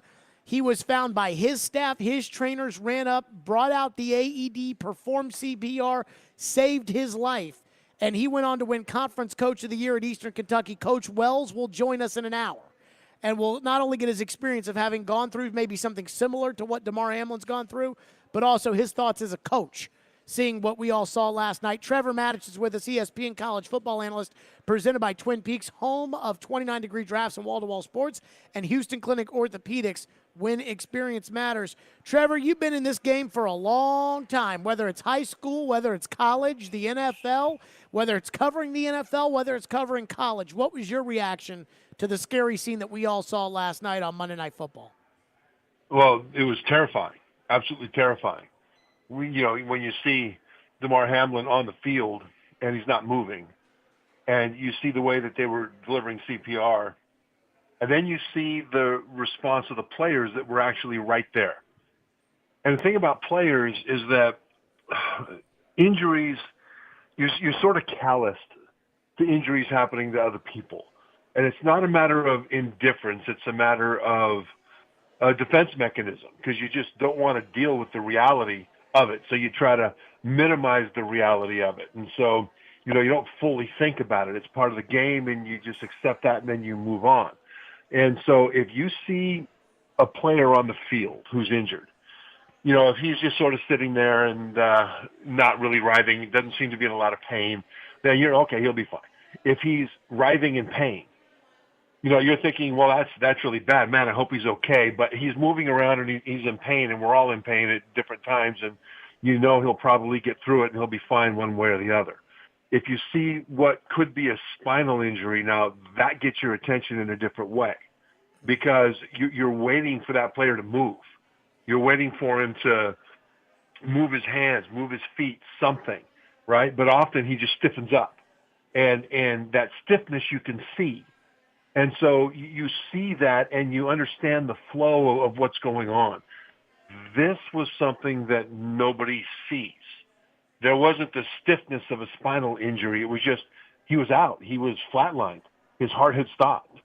And that is completely out of the norm of players who are, number one, calloused against injuries as a defense mechanism, and players who understand and recognize sort of the way injuries play out, the way they look, the way the injured player looks, what the expectations are based on the way that injured player looks in terms of what, about how he'll probably end up one way or another. You have sort of a general idea. They'd never seen this before. Mm-hmm. And to me, watching those players on the field, looking at Demar on the, just out, and their response to it, was the thing that was the most disturbing of all to me, because they being there just, feet away from this player lying on the ground, not recognizing any of the normal injury patterns that you normally see. Instead, it looks like a death. And the effect that it had on those players jumped off the screen to me. And so that was one of the first things that I noticed about, this is a completely different thing based on what I see the other players doing and how they're reacting. Trev, when I was watching the game last night, I immediately thought about it being a cardio incident when I saw the reaction of Josh Allen and Stephon Diggs on TV. And then when Joe Buck announced to the country that it was a cardio incident and that they were going to have 5 minutes to warm up and get ready to play, I just saw the look in the eyes of Joe Burrow and Josh Allen. Josh Allen was basically catatonic on the bench, whereas Joe Burrow was warming up. But in his eyes, I mean, you've known Joe Burrow for a long time. I mean, like, the unflappable nature of Joe Cool was not there last night. And I knew that they couldn't play. What were your thoughts when you're watching the game and you're hearing 5 minutes to warm up and get out there, and then you saw the two coaches come together and ultimately decide not to play the game? Yeah, I knew there was no way they were going to play. It just wasn't going to happen. And it's because of what you said. I mean, the nature of their reaction to what was happening. Ordinarily, you could have very serious injuries, and the game goes on. Mm-hmm. I mean, to the point that you can have a player lying on the field, they're stabilizing his neck. They put a neck brace around that neck. They put him on a stretcher to get him onto the cart and get him off the field because he may be paralyzed, and we don't know. This happened actually during near the end of the LSU Purdue game, where a Purdue player was taken off the field on a cart with a stabilized neck in the same way. It was terrible. And then they finished the game because you finish the game. That's just, it's part of the game. Sure. And so injuries like that, I'm not trying to minimize that. But what I'm saying is that players can see what what is familiar. And if it's not familiar, that's when everything changes. And so if this were, I mean, look at, Joe Theismann's broken leg from years ago when he played for Washington, and then Alex Smith for Washington as well. I mean, horrific broken legs. They gathered him up, they stabilized him, they got him off the field, they continued the game. And and in the case of Alex Smith, it was an injury that was so severe, the way the leg was broken and what the bones did after the break, that he could have lost his leg and he could have lost his life based on some of the things that were happening there. And so they got him off the field and they played because players understand injuries are part of it. It's awful. They hate it, but there's a calloused part of your spirit that protects you from the full reality of things so that you can kind of get back into it. In this one, that calloused part was completely melted away.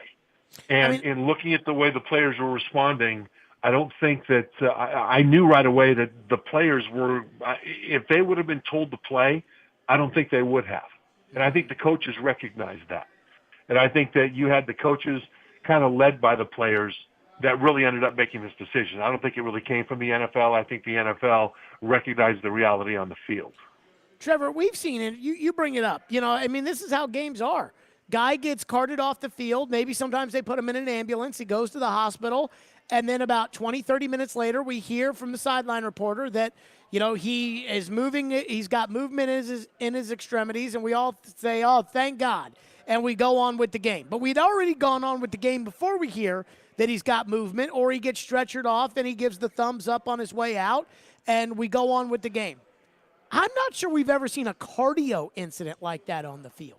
And you know that all these trainers are trained in CPR, and you had these trainers when you played, and I don't want to take them for granted or anything like that, but I'm not sure we've ever seen a cardio incident on the field like that we've seen today. And the one thing I'm going to say, football's a violent game, and the NFL is scared to death of a player dying on the football field. But this could have happened in baseball too. Guy takes a pitch, a catcher gets crossed up, takes one right to the chest protector at just the right time when that heart's beating for that commotio cordis. It happens in lacrosse sometimes. Basketball, guy takes a shot to the chest. I do wonder, Trevor, kind of what your reaction is for it being a cardio incident and not something that we've ever seen before. Yeah, in a lot of ways, it depends on what the cardio incident was. And you're right. I mean, there were, in the entire NFL season, going back how many decades, how many times has this happened, this kind of a thing? Yep. It's extraordinarily rare. I mean, you look at the bowl games. You talk about that Purdue player that was carted off the field with a stabilized neck in his bowl game. Thousands of college football players participated in bowl games, and to my knowledge, that happened once. It may have happened a second time, I'm not sure, but the odds are really small. And I don't think this is a football problem. When you look at the hit, it was a really minor hit. Look at it was just a minor hit.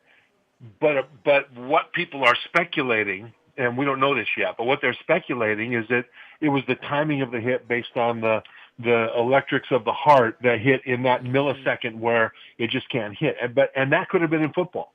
But remember, that, like you said, that could be a baseball hitting you in the chest. It could be somebody jostling for position for a rebound in basketball. It could be all kinds of things. So this isn't just a football thing. And if it were a football thing, and if it were a risk of football that's related to the game itself because of the nature of the game, it would be happening a lot more. And so this is a sports thing. It's a contact thing. And so, if it were anywhere near as expected from a percentage standpoint as a severe injury to a joint or even, a potentially paralyzing injury, we're talking death here. The risk of paralysis is very, very small, and players accept that risk. It's tiny. It happens to a small fraction of people. It's tragic every time it happens. Death is what caused the issue here, because apparently Hamlin had flatlined there. Yeah. And so that's the kind of thing that, I think people are mixing the emotion of the moment with the facts of the moment, the logic of the moment. And the emotion of the moment is such that this is a terrible thing, and we don't know what the outcome's going to be.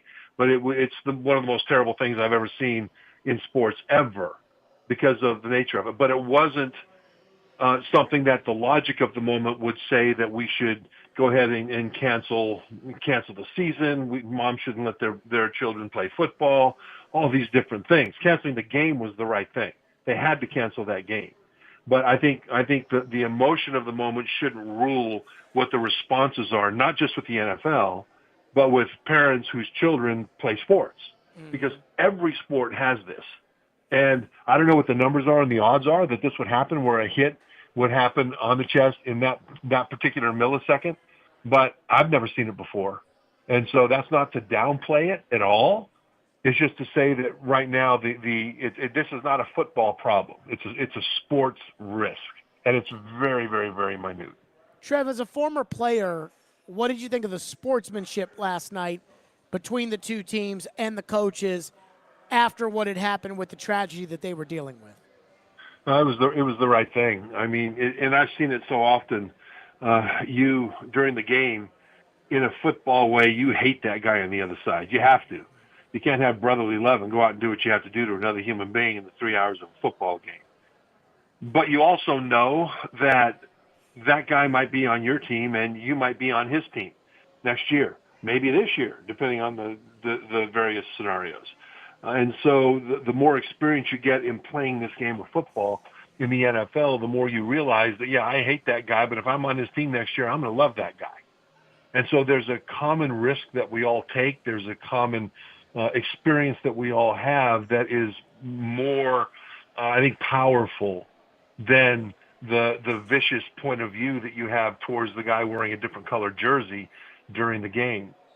And so as soon as the situation stopped being playing for my job, for my ability to get to the Super Bowl this year, for a first-round bye, and all the things that were in play during that game, as soon as that was superseded by the humanity of it, it was absolutely natural for everybody to come together. And I think the coaches looking at their players realized that they were not in a mental place and an emotional place to where they could have played anyway. And if somebody would have tried to force them to play, number one, I don't think the players would have done it. Number two, I think if they would have, I think you would expose them to even more injury because they wouldn't be in the proper mindset to be able to go out and play a football game safely, which is to say play it as hard as you can. I mean, if you play to not get injured, you're more likely to get injured.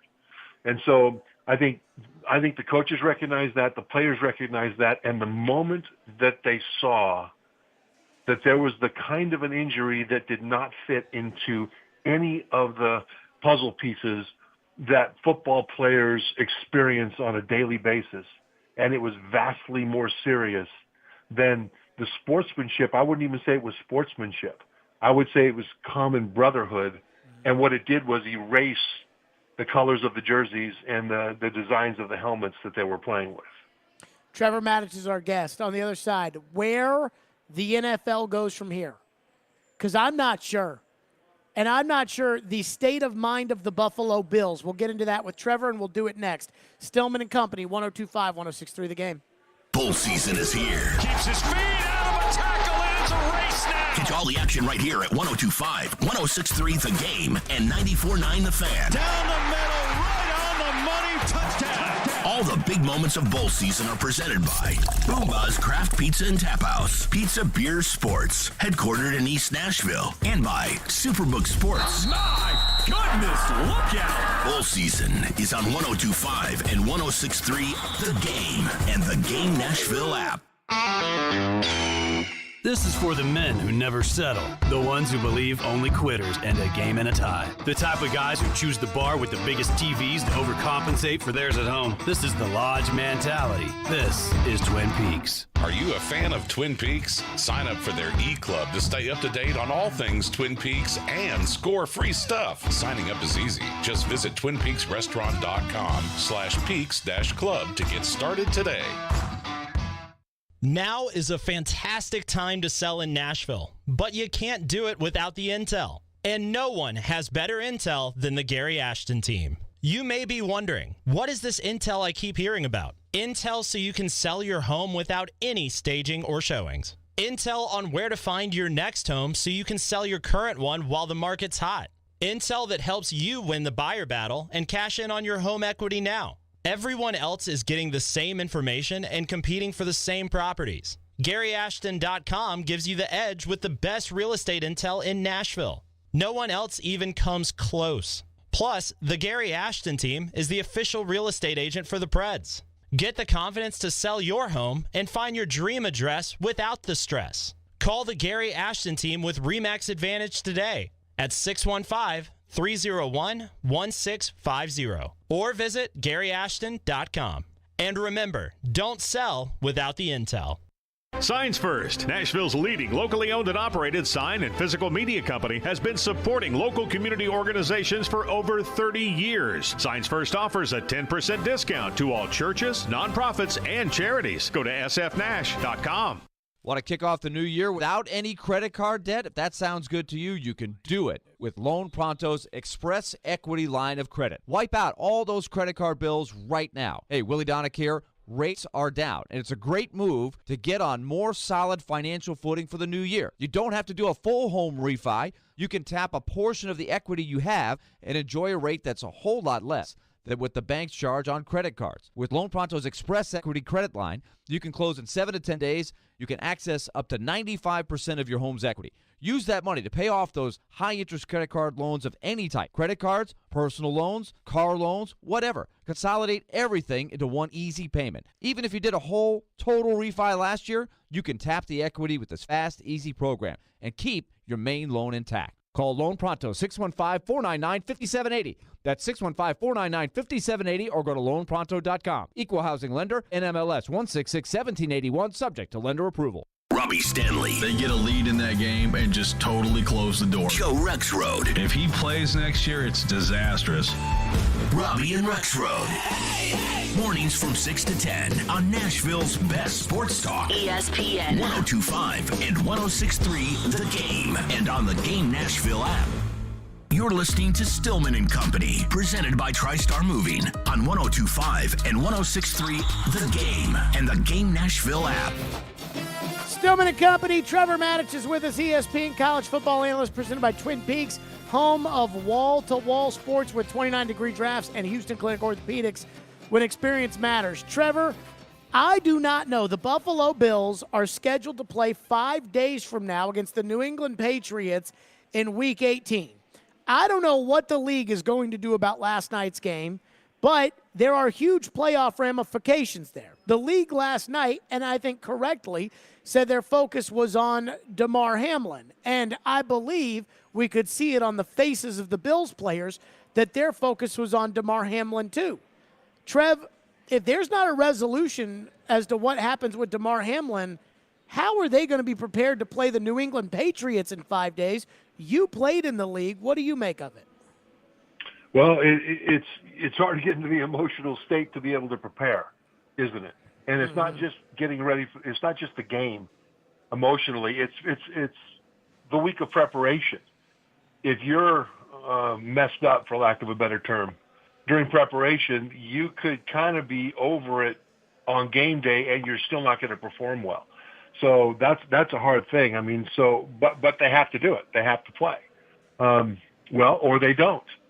And it's very possible that they may decide that they don't want to play this game, that they want to take it as a forfeit, because they're not going to be able to get themselves ready to play in a way that they could give their best and that they could protect themselves. And like for reasons that we talked about in the last segment. So, the Bills are going to have to make a decision here. And no one can force them to play a game of football. But if they don't play, then it will count as a loss. It has to. Or the NFL might say, okay, don't play. We won't count it as a loss. But then you don't have a potential win either. And then they will just end up with what amounts to a 15-game schedule that the NFL will have to figure out how to seed the playoffs with. So that's a possibility too. Trevor, where does the NFL go from here? Because they're going to have to figure out something about last night's game. And as of right now, they say no changes to the Week 18 schedule. But they've got a player who's fighting for his life right now in an ICU in Cincinnati. And I don't know how you make up a game with the playoffs slated to start in 11 days. And I think the league wants to be fair to everybody at the same time. Where does the NFL go from here? I think the NFL does have a good pathway forward. And it has to be done in conjunction with what the Bills want. I think everybody around the league, all the players, feel the same way that the players of the two teams on the field last night feel, to a degree. And they would understand if the NFL said, look, we're not going to make up this game between the Bills and the Bengals. And if the Bills decide they don't want to play the final regular season game, then the NFL will have to figure out the most equitable way to seed the playoffs. And in doing so, however the chips shake out, the rest of the league, I think, will understand. And then they'll move forward into the playoffs. I can't imagine that the Bills would end their season. I would think that if they do anything beyond just accept that they won't make up the game with the Bengals, it would be to just sort of regroup and not play this game against the Patriots. I don't know what they're going to do. But if I'm the NFL, that's the first thing I'm thinking of from a logistical standpoint. Mm-hmm. Logistically, what do we do if the Bills don't want to play? Logistically, what do we do if we can't make up the game that was postponed and then ultimately I think is going to be canceled from last night? So they have to, as a practical matter, get that ready. They also need to make sure that they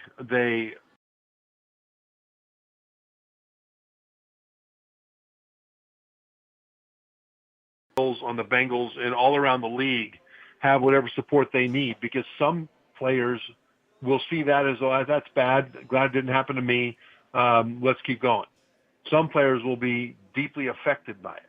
And the NFL needs to be sure to have the entire support infrastructure, and boy, do they have a big support infrastructure between the league and the NFL Players Association for mental health. And they need to make sure everybody gets the counseling and the support that they need from that standpoint. And so those are a couple of things that I think they need to do. I don't think they need to change any rules because of this, because this wasn't a big, massive hit. The NFL has done a fantastic job of changing the rules to protect players with the targeting rules that take the crown of the helmet and in many cases extreme forcible hits to the head or neck area to defenseless players out of the game. They have taken, certainly on the college level, blindside hits, blindside blocks out of the game. You can shield now on the college level, but you can't actually smash somebody. The kickoffs have been moved up, so you don't have as many collisions on kickoffs. And in this way, the best interest from a business standpoint of the NFL matches the best interest of the health standpoint of the players, because, head trauma, heart trauma, serious injury is not good entertainment. And so the NFL, I think, has done a great job of not minimizing so much the risk, but of limiting the risk compared to how it was before with rule changes to make it safer for players, at least less dangerous for players. In this case, the NFL, from a rule standpoint, doesn't need to do anything, because this wasn't a thing that was unique to football or the unique dangers of the NFL that they need to address via a rule change. So ultimately, they need to make sure that all the players around the league are supported. They need to make sure that Demar Hamlin is supported and his family. And then they need to do the hard logistical preparation of how do we go forward if under the various scenarios that we talked about. Those are the things that seem harsh, but they must be prepared for. Trevor, last one for you. I'm worried about T. Higgins. Now, I don't know T. Higgins, and I think T. Higgins is becoming a really, really good player in the league. I mean, he had a couple great catches, a big touchdown against the Titans. He's a huge target. He's really becoming Joe Burrow's number 2 guy. I think he's a really great player. And I don't think he did anything wrong last night. But I don't know how T. Higgins mentally overcomes what happens or how hard that's going to be for him. How much do you worry as a former player about T. Higgins? Jared, that is such a great point, because this is where we go back to the emotional side and the logical side. The logical side, T. Higgins did nothing wrong. The logical side, T. Higgins was playing football. He didn't even hit him particularly all that hard. It appears to be that the timing of the hit was the issue, but that had nothing to do with anything T. Higgins did or didn't do from an intentional standpoint. But I don't know how you quantify the emotion of being the guy on the other side of that.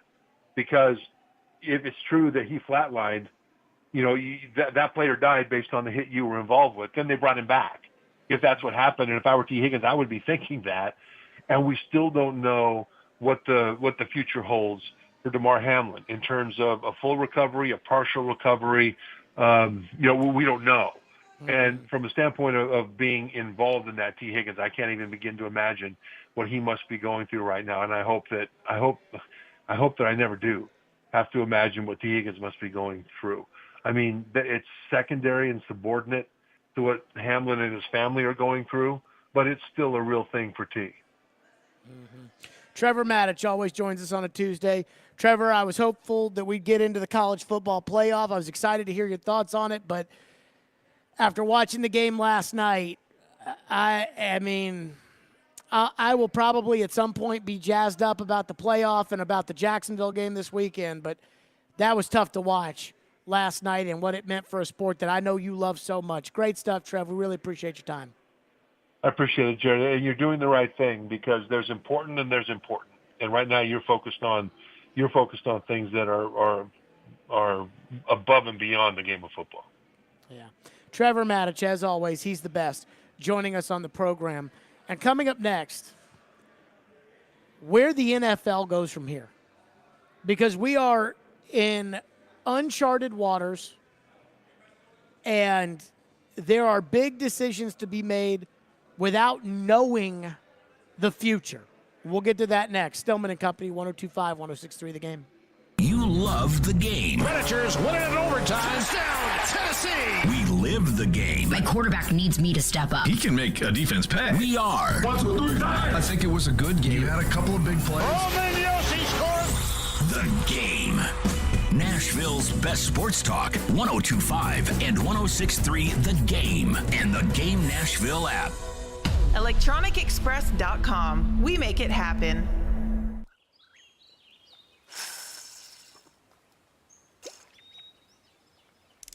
For the love of Tennessee at dawn. For the love of the fight.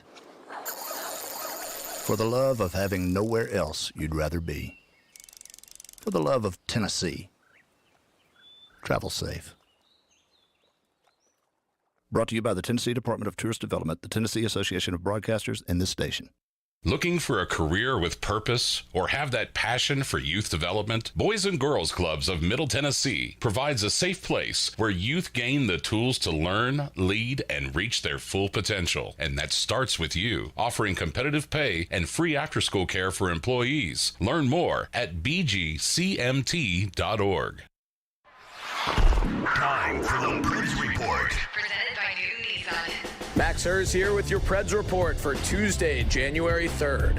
Predators are back home tonight for the first game of 2023, taking on the Montreal Canadiens at 7 o'clock at Bridgestone Arena.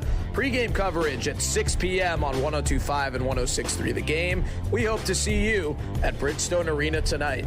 The Predators finished up 2022 with 2 road games out west, beating the Ducks 6-1 on Friday and losing to the Golden Knights 5-4 in overtime on Saturday. Philip Forsberg had a hat trick in Las Vegas and was named the NHL's first star of the week with 5 goals and 2 assists in just 3 games, including his 500th NHL point. Preds and Habs tonight at Bridgestone Arena at 7. All the best car deals in Smashville start at Newton Nissan. Visit them at Newton Nissan of Gallatin or Newton Nissan South in Shelbyville. This is Nashville's best sports talk. ESPN 102.5 The Game. Hey, it's Jared with my friends at Hiller. Kick off the new year with new upgrades for your home. This month, when you buy something you need for your home, Hiller will give you something you want. Pick your prize. Get a free 55-inch TV, Apple iPad, Solo Stove, or Nintendo Switch when you purchase new whole home generators or select new HVAC systems.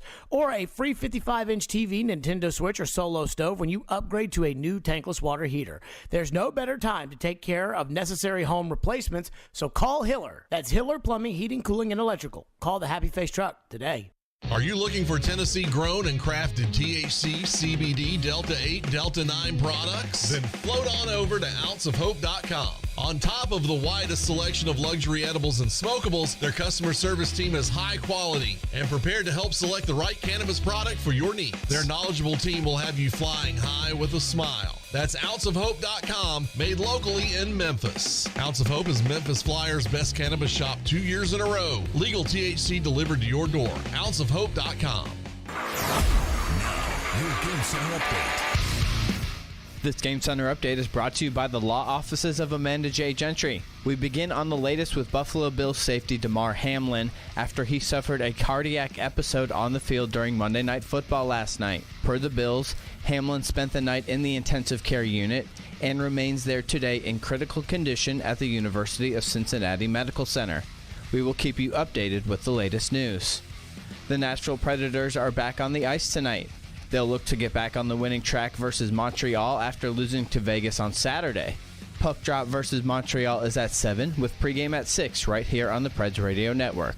I'm Ian Safar for 102.5 and 106.3 The Game. For more, follow us on Twitter at 102.5 The Game or visit thegamenashville.com. Live from the Hiller Plumbing, Heating, Cooling, and Electrical Studios. WPRT FM Pegram, WPUC HD2 Laverne. Broadcasting on Alexa. I appreciate that. And other smart speakers. 102.5 and 106.3. 1, 2, 3. I think it was a good game. You had a couple of big plays.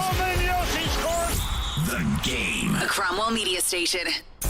Where you have a voice. He had a competent coaching staff. You just play terrible and you keep playing. And we have strong opinions. What a whiny freaking crybaby response. This is Stillman and Company with Jared Stillman.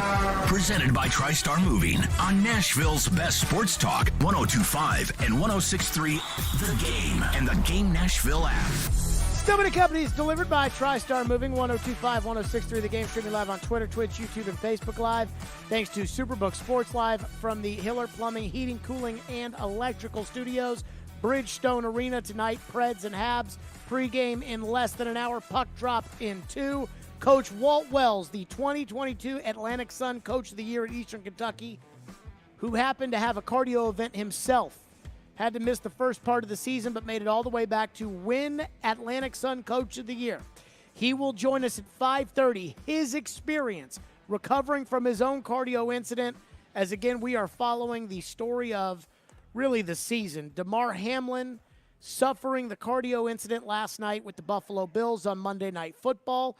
I sat there on my couch. I was excited to watch the game last night. It was a big one. And as I sat there and I was watching the game with a doctor, and as I sat there and I saw the faces of Joe Burrow and Josh Allen and Stephon Diggs and Sean McDermott, I knew we couldn't play.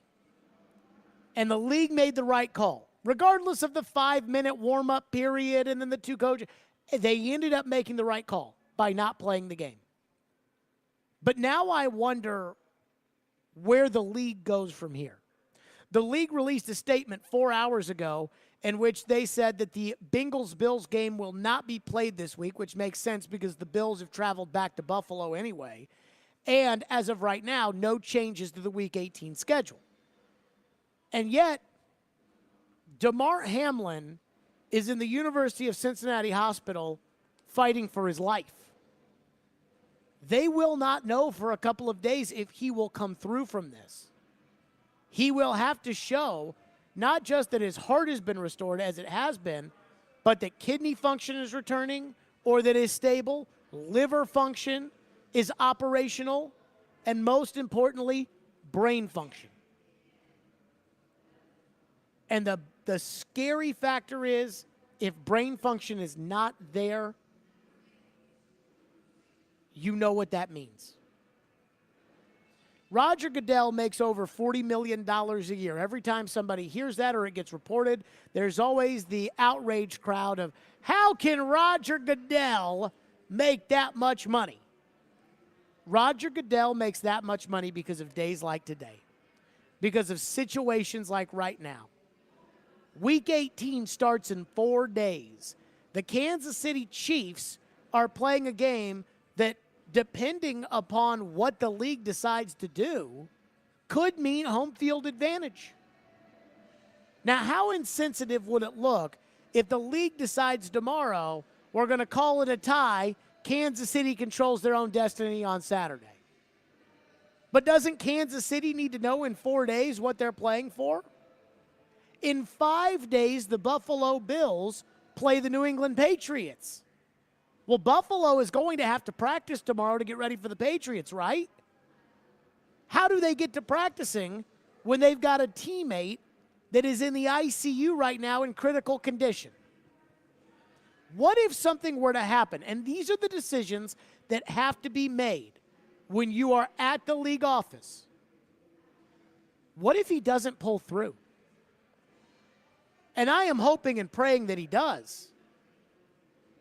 But are we going to play football this weekend? I would hope not. So then does the league delay the last week of the season for everybody? I don't know. All I know is Week 18 starts in 4 days. The Bills play in 5 days, and the playoffs begin in 11 days. And when it comes to the playoffs, and when it comes to the Super Bowl, we're talking about teams and players and coaches and trainers and staffs and fans and hotels and tickets and everything that makes the NFL the multi-billion-dollar industry that it is. Decisions are going to have to be made. And this is where, while I'd love to have a $40 million a year salary, this is where I'm glad that I'm not commissioner of the National Football League. Because I don't have to be sitting there with my group of lieutenants or even sitting in my home office with a pad of paper in front of me trying to ponder, what am I going to do if a 24-year-old kid who by all accounts is a great, great kid. Coach Bob Shoop was with us earlier in the show today. He recruited Demar Hamlin to Penn State when he was the DC. He loved the kid. He loved the kid's family. And Roger Goodell has to be sitting there writing down what his plans are and what the league's plans are if the worst-case scenario happens. I don't know what the league's going to do.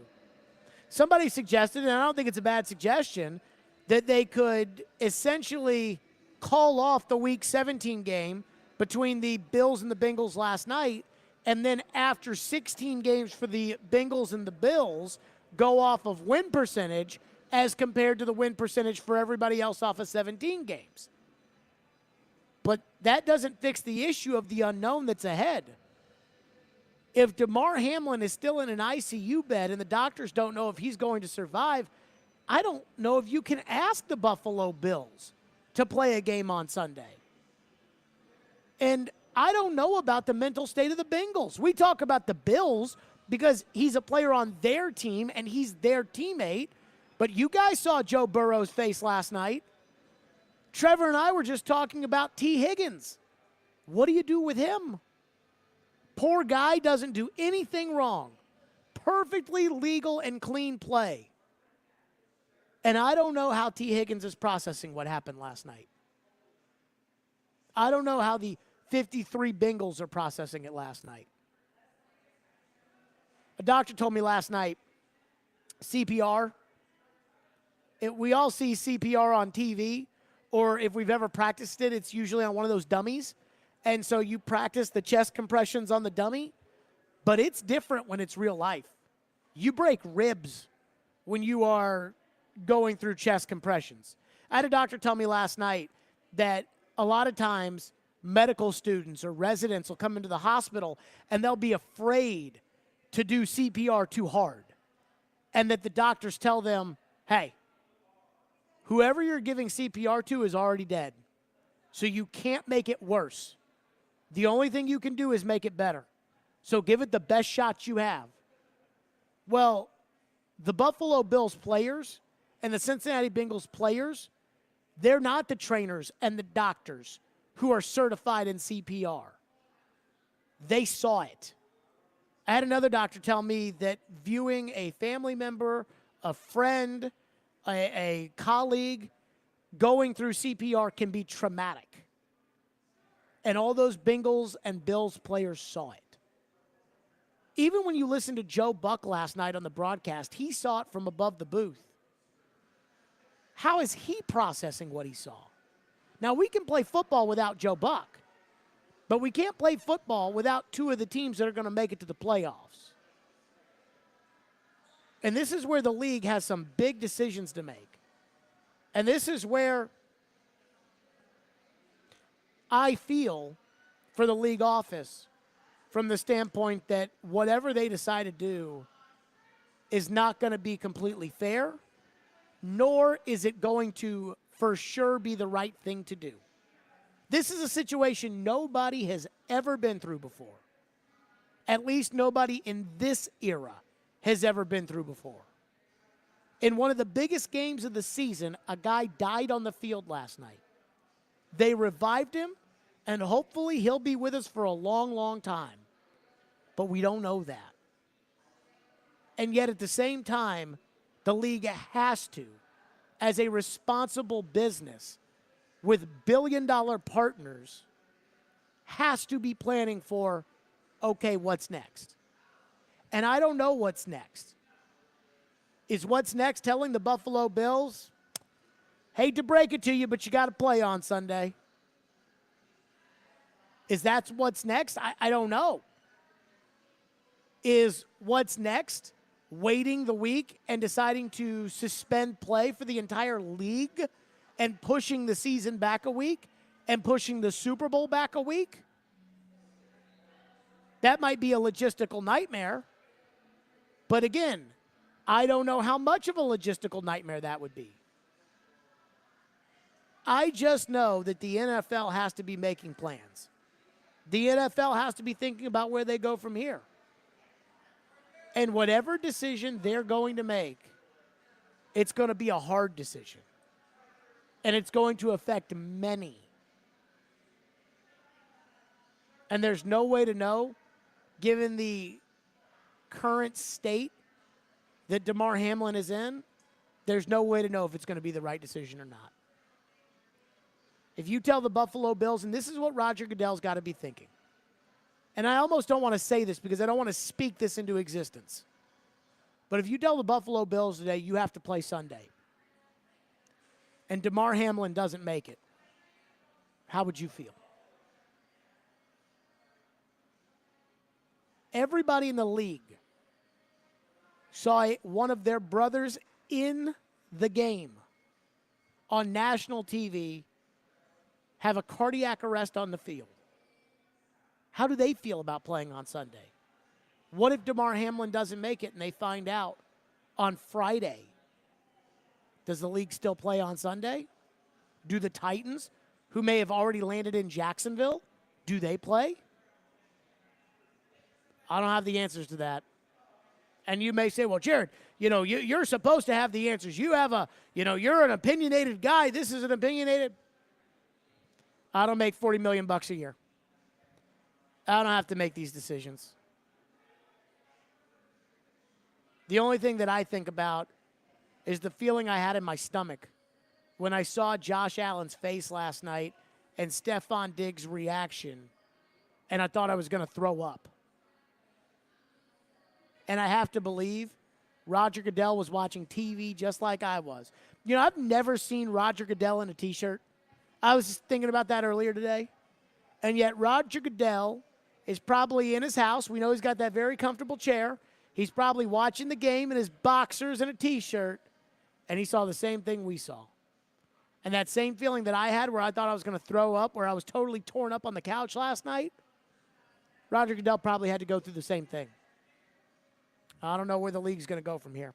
615-737-1025 is our phone number, 615-737-1025. Mike Vrabel and the Titans practiced today, but he addressed the Demar Hamlin situation and where the league and the Titans go. We'll get to that coming up next. Plus, again, Coach Walt Wells, who survived his cardiac incident this year en route to being A-Sun Coach of the Year. He will join us at 5:30. Stillman and Company, 102.5, 106.3 The Game. The college football season never stops.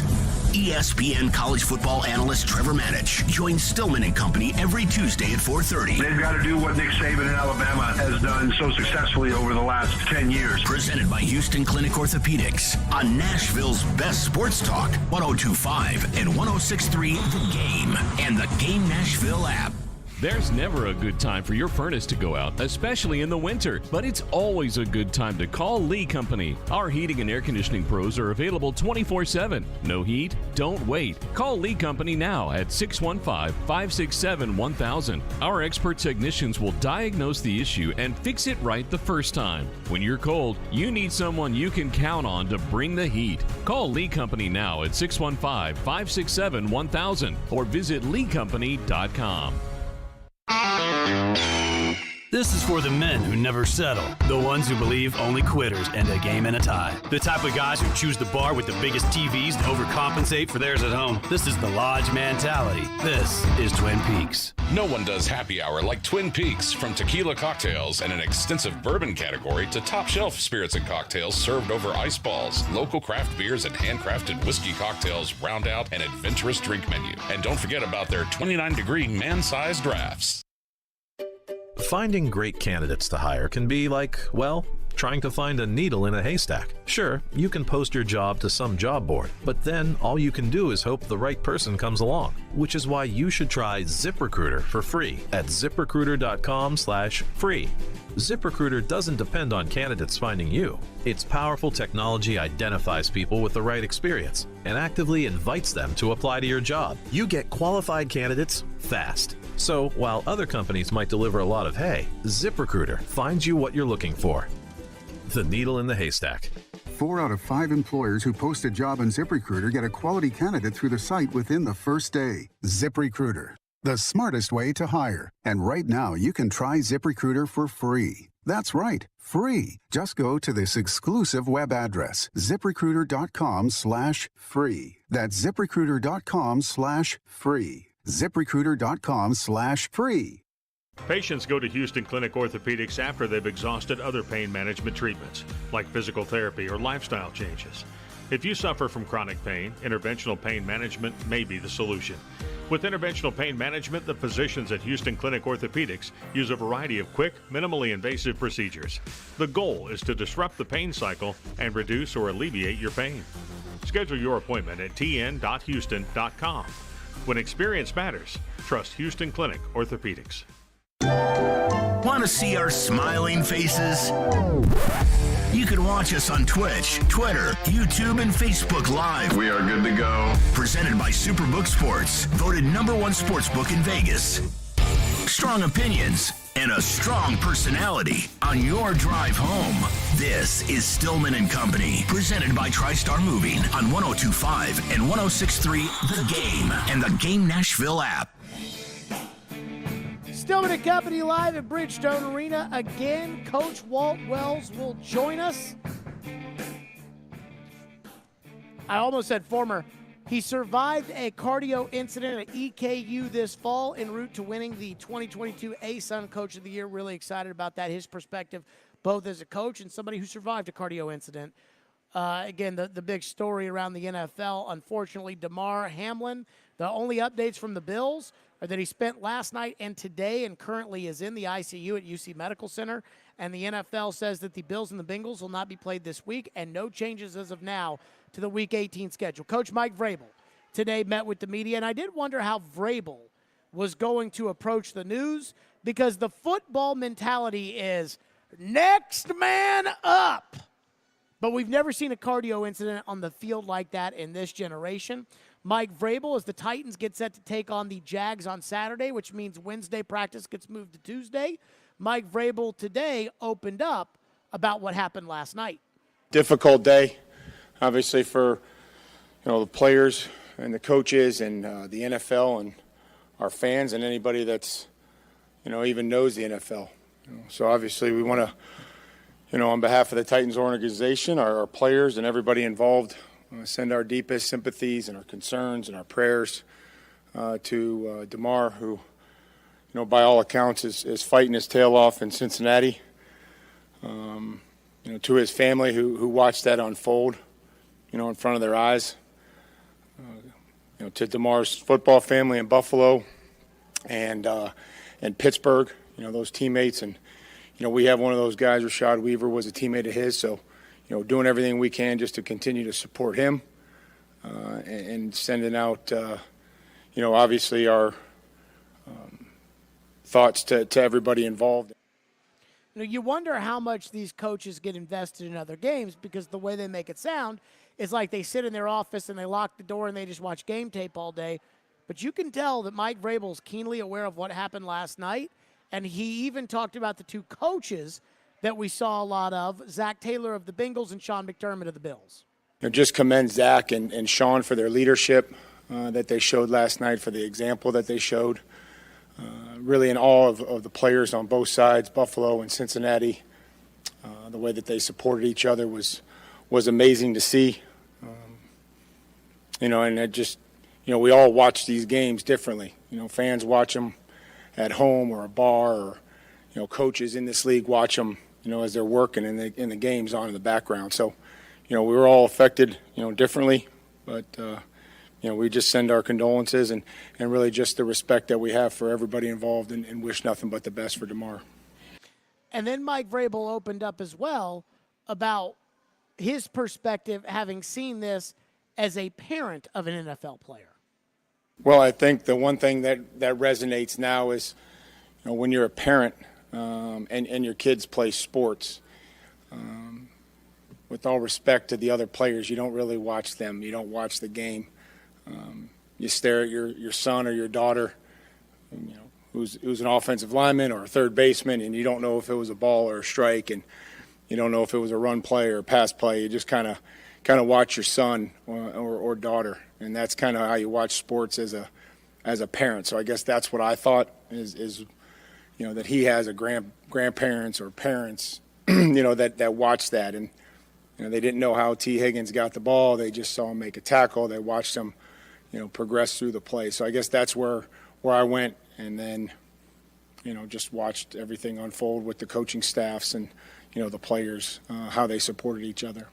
There's no doubt that Mike Vrabel not only put himself in the shoes of the coaches, but also clearly put himself in the shoes of Demar Hamlin's family. And this is what I'm talking about when I say, what does the league do here? And that I don't know what the league's going to do, because we already know how affected the Bills are by this. You could see it all over their faces. You could see it on Sean McDermott's face. And he's supposed to be the leader, but you could see he was wrecked last night, and he should have been. But there's also the Bengals that we have to worry about because they saw the same thing. And they looked traumatized last night too. And thinking about T. Higgins and the eyes we saw from Joe Burrow. But there's also 30 other teams across the league that saw the same things and had the same thoughts like Mike Vrabel did. Texter into the text line, and our phone lines are driven by WilsonCountyHonda.com, says, it almost seems like the NFL should just cancel Week 18. This allows all of the players an extra week to digest what happened, to allow the doctors so that hopefully everyone can be reassured that Demar Hamlin will be okay. I realize this would mess up some teams like the Titans, the Patriots, the Packers, but it would put the players ahead of the business. In this case, that seems like the right thing to do. Well, I don't think the league, the number one thing I will tell you is they're not going to cancel Week 18. What they would do is they would postpone Week 18, and then they would move everything back a week, and then they would have the decision to make about, okay, do we keep the Super Bowl there without the bye week in between, or do we push back the Super Bowl? Now, I know that if you host a Super Bowl, you don't just have to be prepared to host that Super Bowl the weekend that it's played. You have to be prepared to host it, I believe, every weekend in the month of February. And that gives the NFL wiggle room in case something happens so that they could push that back. And I do think those discussions are probably being had across the league. Because I don't know if something happens to Demar Hamlin, I don't know how you can ask the Buffalo Bills to play on Sunday. Coach Walt Wells, EKU, head football coach at Eastern Kentucky. He suffered 5 days before the season opener a cardiac arrest in the office at Eastern Kentucky. His life was saved by his training staff. He went on to win the 2022 Coach of the Year in the Atlantic Sun. He will join us next. His thoughts as a coach and as a survivor of a cardio incident at the football facility, and we'll do that next. Stillman and Company, 102.5, 106.3 The Game. Want a chance to win tickets to an upcoming Preds game? Yes! Tune in to Robbie and Rex Road every weekday Preds game day at 8:45 for Preds Pick to Click. Guess a goal scorer and win. I'll take Roman Yost. Matt Boucher. Pick to Click is brought to you by TJ Anderson Homes of Benchmark Realty. Visit tjandersonhomes.com to see why they are referred so often. And by Superbook Sports, voted #1 sportsbook in Vegas. Download their app today. Preds Pick to Click. We are 102.5 and 106.3 The Game. Attention all fire and safety line experts. Middle Tennessee's fastest growing fire protection company is looking for experienced service technicians, designers, and sprinkler system experts like you. Tired of working for a large corporate employer? Work for a company where you're more than just a number. Jarrett Fire Protection is owned and operated by Nashville natives and wants to invite you to grow with their amazing team. Hi, I'm Jason Jarrett, owner of Jarrett Companies. I'm looking to hire experienced sprinkler experts and will offer a sign-on bonus of up to $5,000 for certified professionals. In addition to our great benefits that include a 401k match, PTO, and top pay with annual bonuses, we will also provide you with the top-of-the-line tools, trucks, and equipment that you need to grow your career. Our customer base is large and business is booming with many opportunities for advancement. Give us a call or go online to jarrettfire.com and apply today to become a member of our family and protect our community. That's JARRETT fire.com. Jarrett Companies, where we are above and beyond industry standards. Now is a fantastic time to sell in Nashville, but you can't do it without the intel. And no one has better intel than the Gary Ashton team. You may be wondering, what is this intel I keep hearing about? Intel so you can sell your home without any staging or showings. Intel on where to find your next home so you can sell your current one while the market's hot. Intel that helps you win the buyer battle and cash in on your home equity now. Everyone else is getting the same information and competing for the same properties. GaryAshton.com gives you the edge with the best real estate intel in Nashville. No one else even comes close. Plus, the Gary Ashton team is the official real estate agent for the Preds. Get the confidence to sell your home and find your dream address without the stress. Call the Gary Ashton team with RE/MAX Advantage today at 615-301-1650 or visit GaryAshton.com. And remember, don't sell without the intel. What's up, everybody? This is Teron Davenport here for Superbook Sports, and I want you to add this to your New Year's resolution. Win money in 2023 with Superbook Sports. Superbook has over 3 decades of sports wagering experience in Las Vegas, so you'll get the best odds anywhere as we head into the football playoffs. Plus, check out their special odds boosts and promotions at Superbook.com. Make 2023 the year when you win money from Vegas. Download the Superbook Sports app now and place your bets. Visit Superbook.com for terms and conditions. Gambling problem? Call 1-800-889-9789. Can't get enough Vanderbilt basketball? Intercepted right all by himself for a one-hand flush. Your home for the Commodores is 93.3 Classic Hits. Put it up. It's good. Count it. Join Coach Jerry Stackhouse and his team on their journey through the SEC. Pulls a trigger. Yes, from 3. Check out Vandy Hoops on 93.3 Classic Hits and the Classic Hits app. Hey Nashville, this is Vanderbilt football head coach Clark Lee. You're listening to Nashville's best sports talk, ESPN 102.5 The Game, and the Game Nashville app. The Buffalo Bills have returned to Buffalo, though some players stayed back in Cincinnati as Demar Hamlin is still in the ICU at the Cincinnati Medical Center. And right now, it's going to take some time after the cardio incident that was suffered last night on Monday Night Football. The entire country was watching, and I'm sure Coach Walt Wells was as well, who 5 days before the season opener for Eastern Kentucky suffered a cardio incident of his own, saved by his own trainers, his own staff, and later taken to the UK hospital where he recovered and went on to win the 2022 Atlantic Sun Coach of the Year. Coach Walt Wells joins us on the program.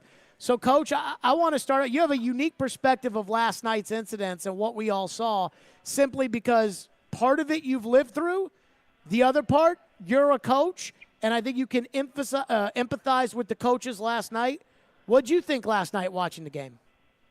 Well, I was actually traveling back. Me and my wife got away for a couple of days and was watching it on a plane. And when I saw it, I initially, just thought he probably may have got hurt some other way when he was laying on the ground. Then when they showed the replay and they show him stand up, adjust his helmet, and then just drop, I knew it had to be something bad. I figured it might be a stroke or it could have been something cardiac. I didn't know, obviously, without being out there and being there, but just seeing all that stuff, you kind of rule out all the other things that you normally would think about as a coach or as somebody that's been around the game for a long time. So, it's just a tragedy. It's just tragic and hard to watch, hard for people to understand what those men go through out there and, college,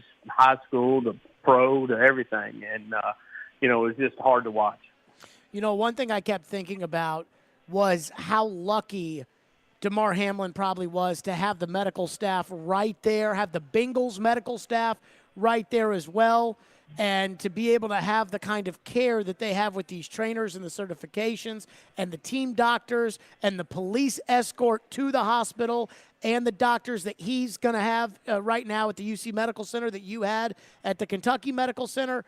Coach, how big of a deal do you think that is when you look back to your own scenario that your training staff was there for you? Well, I think if you compare 3 different people, which would be the young man from last night, myself, but then Coach Mike Leach, and all 3 of us had a cardiac episode. 2 of the 3 of us were right where we needed to be. We had immediate help of professionals that knew how to give CPR. We had the availability to the defibrillators, all that within, minutes for both, the young man last night and myself. And then Coach Leach was at home on his couch, Starkville, Mississippi, probably a ways away from some EMTs and everything, and just didn't have they got his pulse back. But by the time they did, he had been without oxygen long enough that, his brain function was gone. And so you just think about the training and all the professionals that were right on hand and how important that is. And if you can get that done quickly, you got a chance. Coach Walt Wells is with us, EKU head coach and the 2022 Atlantic Sun Coach of the Year. Coach, when you go back to what happened last night and the long road that may be ahead, I think there's a lot of fans that want to know the answers right now. Okay, is he going to be okay? What do we know? Your family went through this. Now, you didn't, obviously, because you were the one who had suffered the cardiac incident. But how tough is it for people wondering, what is next for this young man in his life? I think there's there's so much that we don't know that's going on with this young man. If everything comes out and he's okay, then there's still so much to go through. I mean, first and foremost, if they did CPR right, they probably broke 3 to 4 ribs. Mm-hmm. They probably cracked his sternum because that's what they did to me. Mm-hmm. And so that takes a good, there's no way to heal it but time. All right? And you just think about the things that just people don't realize. I mean, I'm still numb from the defibrillators, the shots that I had, and it's been almost 4 months now, or a little over 4 months. And so, my chest is, and, every now and then you feel it, and you're like, oh, I wonder if that's ever going to come back. I'm glad to be here. I'm not griping.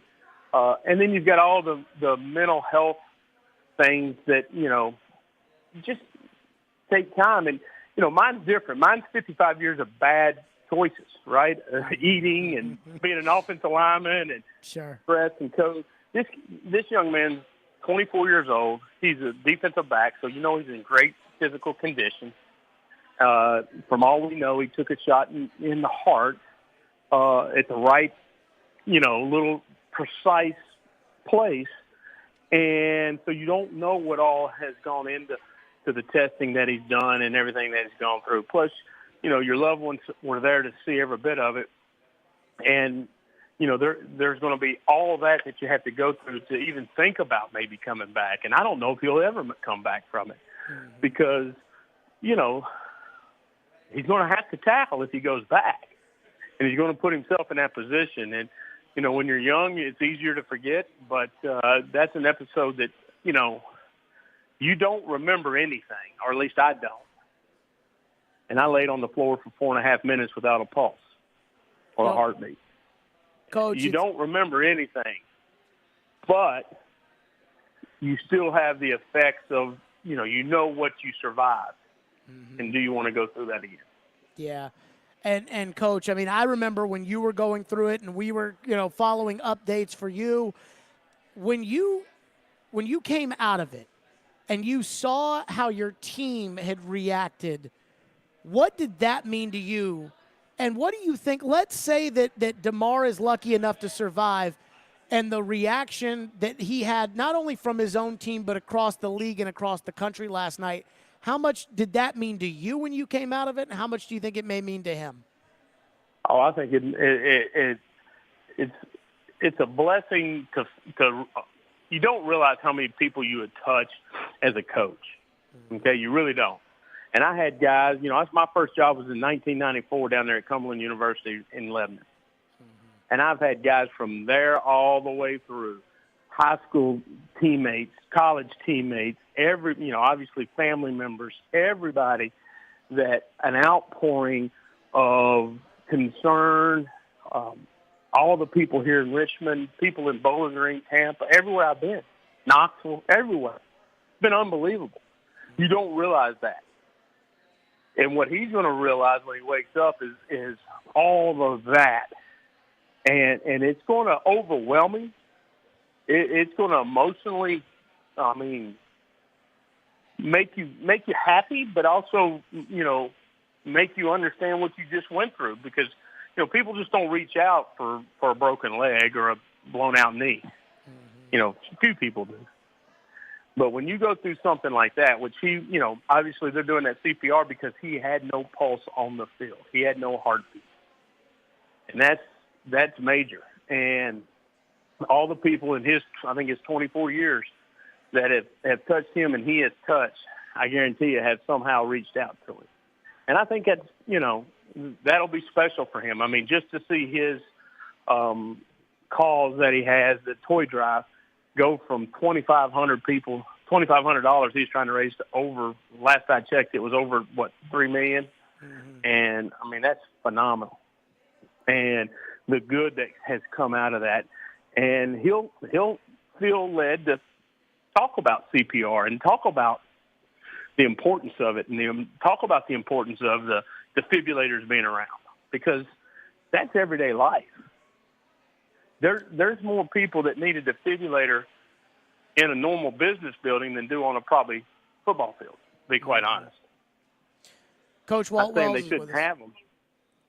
But that's just, I mean, there's a lot of things that'll come out of last night. And most importantly, hopefully his health and he comes back to normal. Amen. Coach Walt Wells is with us on the program. What did you think about the coaches last night? I mean, I looked at Sean McDermott's face, Coach, and Joe Buck is saying on TV they're going to have a 5-minute warm-up period, and I'm looking at Josh Allen and Joe Burrow and then Sean McDermott. I'm like, I don't know how these guys are going to play, and I don't know how he's going to coach. And I thought that both coaches, I thought Zach Taylor, by going across the field and taking the players off the field, I was impressed by that. What did you think of that, as a coach last night? I think you saw two first-class individuals handling a situation that there is absolutely no training for. Your character is revealed in that moment, and I think their character is out the roof in that moment. I don't know either gentleman, I just other than watching their careers and stuff like that, but how they handled that and how they stood up for their team and their players and their staff, and everybody that was going through everything. Obviously, the young man, I mean, it shows, to me it was great for humanity last night. Now, you don't want that to happen to prove to the world that, hey, we can be bidding for, home field advantage and bonuses and all this stuff on national TV in front of 90,000 people, whatever, and supposed to hate each other and all this. But in the end, it's humanity that won out, because here's a young man laying on the ground fighting for his life, and that's all that matters. And I thought they handled it great. I thought canceling the game was the right thing to do. I get all the problems that come with it, and that's, that's why you make the big bucks, Goodell and all those people. I mean, you got to figure that out, because it's still going to go on. I get it. But the way they handled it last night, I thought it was awesome. Coach, I loved seeing the reaction of both teams as well. Your team had to come together without you for the first couple of games. What did you make of being a part of something like that, even though you were the focal point of this, and then watching the two teams last night after the incident? Well, I think the biggest thing that you forget is I learned watching that last night, and as the months have gone by after my episode, I don't remember anything, and neither will he. From the time he started falling, he probably won't remember a thing until the time he wakes up and everything's where it needs, where he's supposed to be. Sure. For me, I was blessed. I woke up 100% heart back, kidneys were functioning, and my brain was going. But you got to remember, during that 2.5 days that I was unconscious, my wife had to plan a funeral. Our SID had to plan a statement releasing my death. My kids were there and saw everything. My friends were at the facility and saw everything. And half of my team was working out and saw me coming down in a gurney and them doing everything they were doing to me. And so when you watch it, you realize those are all the people. Can you imagine being a mother sitting in the stands and watching that? Yeah. And trying to figure out how to get to your son, or a father? I know in his case it was a mother. Just all the things that come on you in an instant. I don't see how anybody thought they could play. It's ridiculous to think it. And I just, I'm biased because I went through it. But there are more important things in life than a football game. And that's hard for a football coach to say because I got out of the hospital on Thursday. We played out of town on Friday, and I was in the office on Saturday grading film. 4 days in the hospital. And, I was in pain because of my chest, but not my heart. And, all the professionals, you as a coach, you aren't in control. Yes, you took CPR class. Yes, you passed it. Okay? But could you have done what those people did? No. Could I do what Kristen Peterson and Zach Vagoda and Thomas Bolin did for me? No. Couldn't do it. And, it's just all those emotions, and they come right back over you. I'm sitting there on a plane like, holy cow, this is too soon, as some people would say, but it's life, and it happens all the time. And the biggest thing that's got to come out of this is the awareness for, people that make bad decisions like myself and the food they eat. My mom fried chicken is the best thing I ever ate, and I ate it as much as I could my whole life. I'm a former offensive lineman that weighed a lot of pounds and, have heart history in my family. I mean, you've got to take care of those things and not push them away. This young man, what makes it unique to me is I guarantee you he was healthy. Yeah. And, somebody said it was 1 in 80,000 chance that hit would be perfect like that. And nobody's ever seen it. And so how many times games and hits have happened, and that hadn't happened. It's just, I don't know if I got off a little bit there, but and didn't answer your question, but it's the mental part of coming back from that is really what's hard. My team, my staff, the people, obviously my family, the people around, they're the ones that brought me, through it all. And that's what he'll need. Because the possibility of losing, you can still come back and coach, right? I mean, obviously I did it. But you may not be able to come, we don't know, but you may not be able to come back and play. And at 24 years old, just think about that. I don't know how old you are, but I'm 55. At 24, I wasn't ready for that. No. And this guy's got a lot of things to go through, and he's going to need everybody's support. That, in the Bills organization, the NFL, I'm sure Coach Narduzzi and the staff at Pitt love him and will be right there for him too. I mean, I'm sure he'll have plenty of help, but he's going to need it. And the biggest thing you learn is just like anything, just like, I'm not saying this about him, but if there was a death in the family, everybody's there that first week. And then everybody leaves and you're on your own. And that's when you need all the help. That's when and for me, I had a team. And hopefully, and I know the Bills will do the right thing. They're a great organization, but hopefully that will be the case for this young man if it is taken away from him. But they won't know that. I would not think. Well, depending on what the things are, it takes you a while to get out of it. But hopefully he'll come out on the good side of it, like myself, and have choices to make. Coach Wells, I remember sending a text to Joe Dubin. I had never met you, and I had sent a text to Joe Dubin telling him that I was praying for you. And obviously you went on to be Coach of the Year. And I just want everybody to know that I'm feeling the exact same way today for Demar Hamlin of the Buffalo Bills, as I think many people across the country are. Coach, thank you for your time, and thank you for your perspective today. Well, thank you so much for having me. Thanks for your prayers. Joe's one of my, he's my best friend, and I love him dearly, and I know he was had a lot of people praying for me, and that's, I know this young man has the whole country praying for him, so we got to continue to do so he can get out of this thing. Coach, thank you so much. Great job this season. Best of luck next year. Thank you so much. I appreciate you. Yep, Coach Walt Wells joining us on the program. Really puts it in perspective as well. You hear those words right there? And the thing he kept saying is about CPR training and defibrillators and needing them, and he's not wrong.